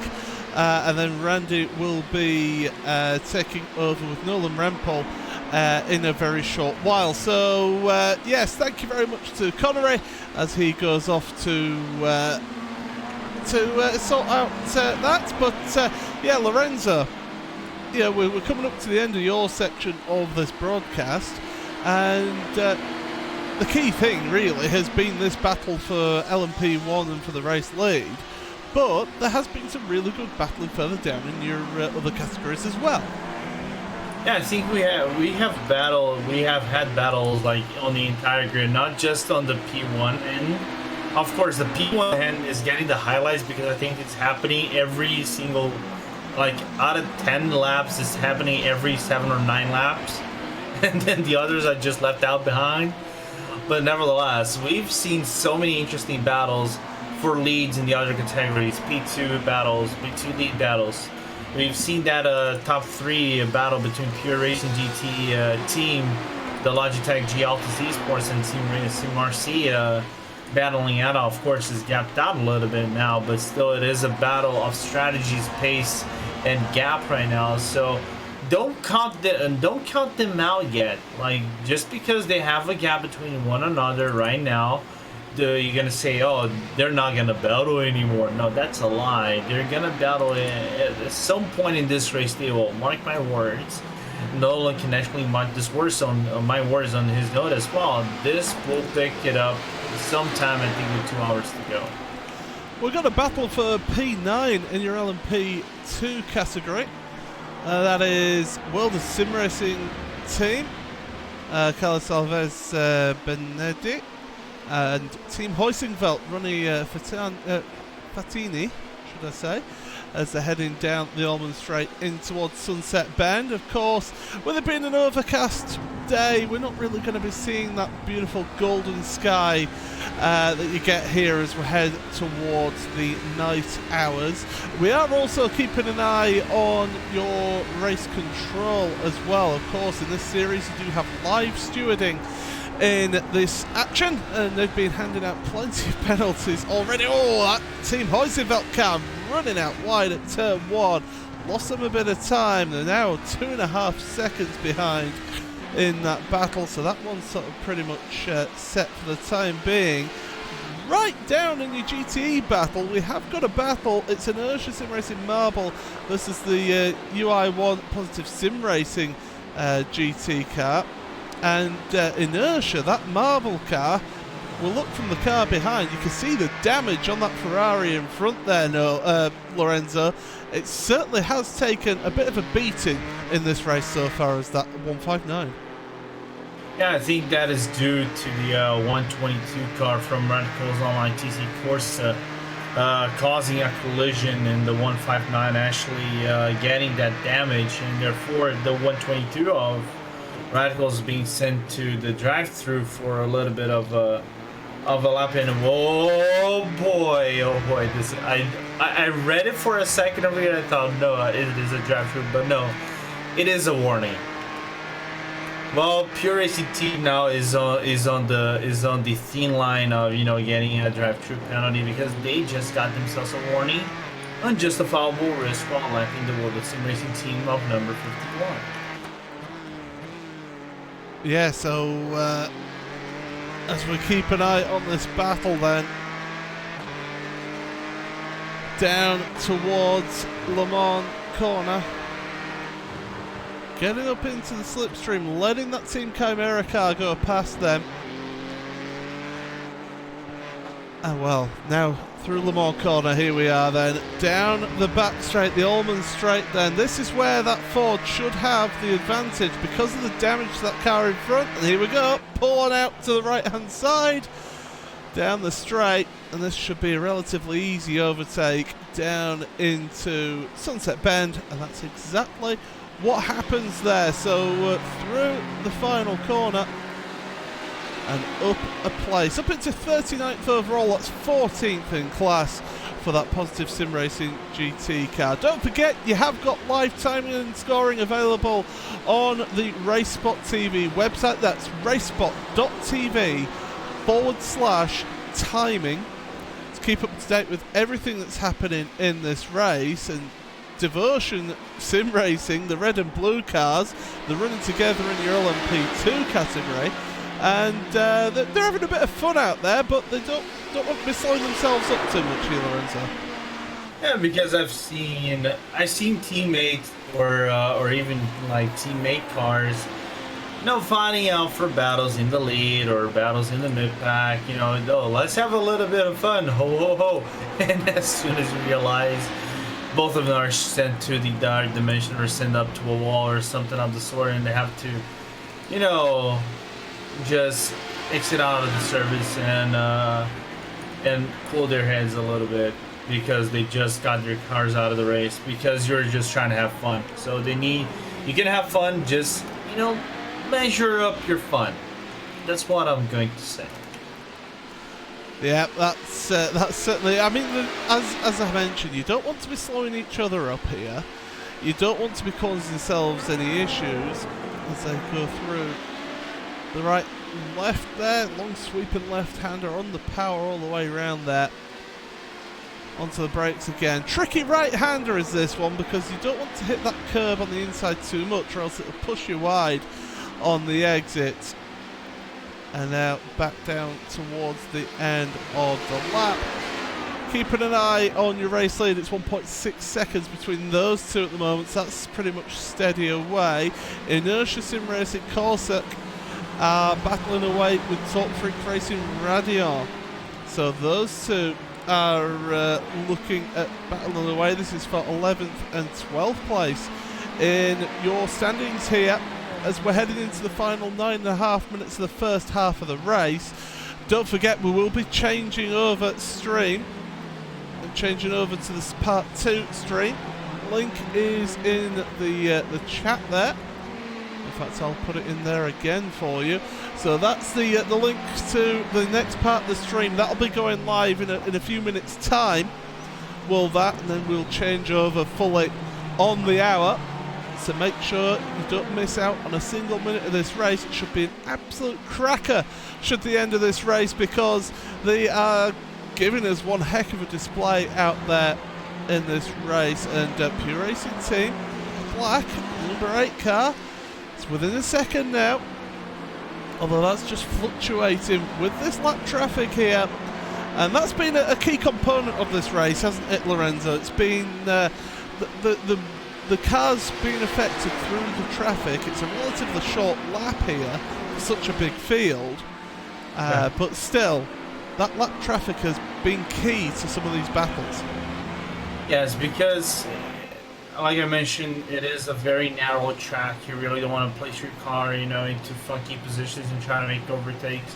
And you don't have a long straight like you probably would have in Motegi of sorts, and you have that also as well with the Camel Straight, and you can work yourself a little bit through traffic.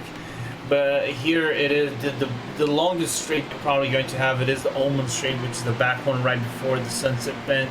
So you need to clear out as fast as possible, and you have bends that you'd have to sit back and enjoy the time loss. Like Schneider's gonna have a little bit of time loss because he has passed Torque Freak Radion and Inertia right ahead of him, as it just makes work of him right now. But as we're coming down to the wire, Paul, all right, let's make a little bit of a prediction game. I'll bring even Nolan into the fray right now. You can mute yourself, Nolan. What do you take between those both teams? If you have to pick one, what would you take? Myself, I take Movano. That's who I take out of this battle. I just think that they've had that edge most of the time. Okay, the last pit stop that they had didn't quite work out for them, and they ended up behind for the time. But I think they've just had that edge when it's come to that pit stop time. So I would say that Movano has certainly got a good chance at the race win here. All right, I'll even up the vote. I'll leave the final vote to Nolan. So I'm gonna put a little bit of pressure on Nolan. I'll bring it up. I'll bring it up to number 8 of PRT Black, because I believe Patrick Wolf is gonna do the final 3 hours, and he's gonna go for full sends everywhere. And I don't believe he's gonna slack a little bit in terms of leaving the number 20 car up to the lead of this race. All right, Nolan, pressure's all on you. Make a vote. Well, I'd actually almost take the Movano car here, Lorenzo, and reason being for that is I got here just in time to see that complete full send pass right up the inside on the front straightaway. I swore I thought he hit the wall. That's how close that was. They've shown that they're willing to do just about anything to get to the lead of this race, and they've been pulling away steadily ever since then, so I'm going to be putting my money on Movano this time around. All right, we got a 2-1 to Movano then. Paul, take it away, my buddy. Yeah, that's basically the way it's been going. So what we'll do is we're heading into the final 5 minutes of this part of the broadcast. Don't forget that you will need to switch on over to the second part of the broadcast in a few minutes' time. In fact, let's get the second part of the broadcast up and running here momentarily, because we'll need to start sending people over to that. So yeah, we'll be sorting that out just at the moment. What we will do here actually is that we will go through the top 8 standings as they are at the moment. And in your LMP1 category then, it's Movano Sim Racing team that are in the lead of this one. 2.1 seconds ahead of Pure Racing Team Black, who are in second place. And Race Clutch, the number 15 car, they are trailing behind 22 seconds in third place there from your race leaders. Fourth place for Movano Sim Racing, the 21 car, but almost a minute behind the leaders here. Impulse Racing, they're the last car on the lead lap in your LMP1 category. They're in fifth place with UI Positive Sim Racing, number 6 car in 6th place. So Green Sport Esports Blue are in 7th, with Element Sim Racing rounding out the top 8 of your LMP1 category. Lorenzo, take us through your LMP2 category. Absolutely. Let's go to my dear beloved P2 class with Horsey Racing P2 leading the field with Impulse Racing LMP2 in 2nd place. Simza Esports LMP2, they had a little bit of an issue with one of the cars that actually spun on right ahead of them. They had to take optionals and bump back into 3rd place. Devotion Sim Red, Racing Red and Blue in 4th and 5th respectively. Rev Match Esports UGX in 6th. Then we got Team Chimera in 7th, and running out the top 8 for the LMP2 class is SRN Motorsports. And now with the GT class, that'll be me. Yeah, I'll take the. I'll just let Nolan get a bit prepared, a bit more here. But it is Pure Racing Team GT, who are now 11.6 seconds ahead of the Altus Esports car. We are due some pit stops shortly in your GTE field. So as I say, Altus Esports, Logitech G Altus Esports in 2nd place with SimRC, only about 4 seconds behind in 3rd place. AAA Esports, they were one of your contenders earlier on. They're in 4th with Vendemel Sim Racing Blue 5th. Hubert Racing Esports GTE in 6th place, a minute behind your race leader. Blackstar Racing SCO in 7th, and Simsa Esports GTE round out your top 8 here in that category. And what we will do here is we will in fact give you a little bit of RaceBot TV fan immersion to take us over to the new part. So if you haven't already, head on over, the links in the chat if you're on part 1, because the 2nd part of this broadcast is now live. You should be able to see all the action here on part 2, so get yourself changed over to there, and we're going to give you a little bit of RaceBot TV fan immersion with the Pure Racing Team GT car. We're going to go with the GTE cars for a change here. So there's your race leading GTE car, a little bit of RaceBot TV fan immersion.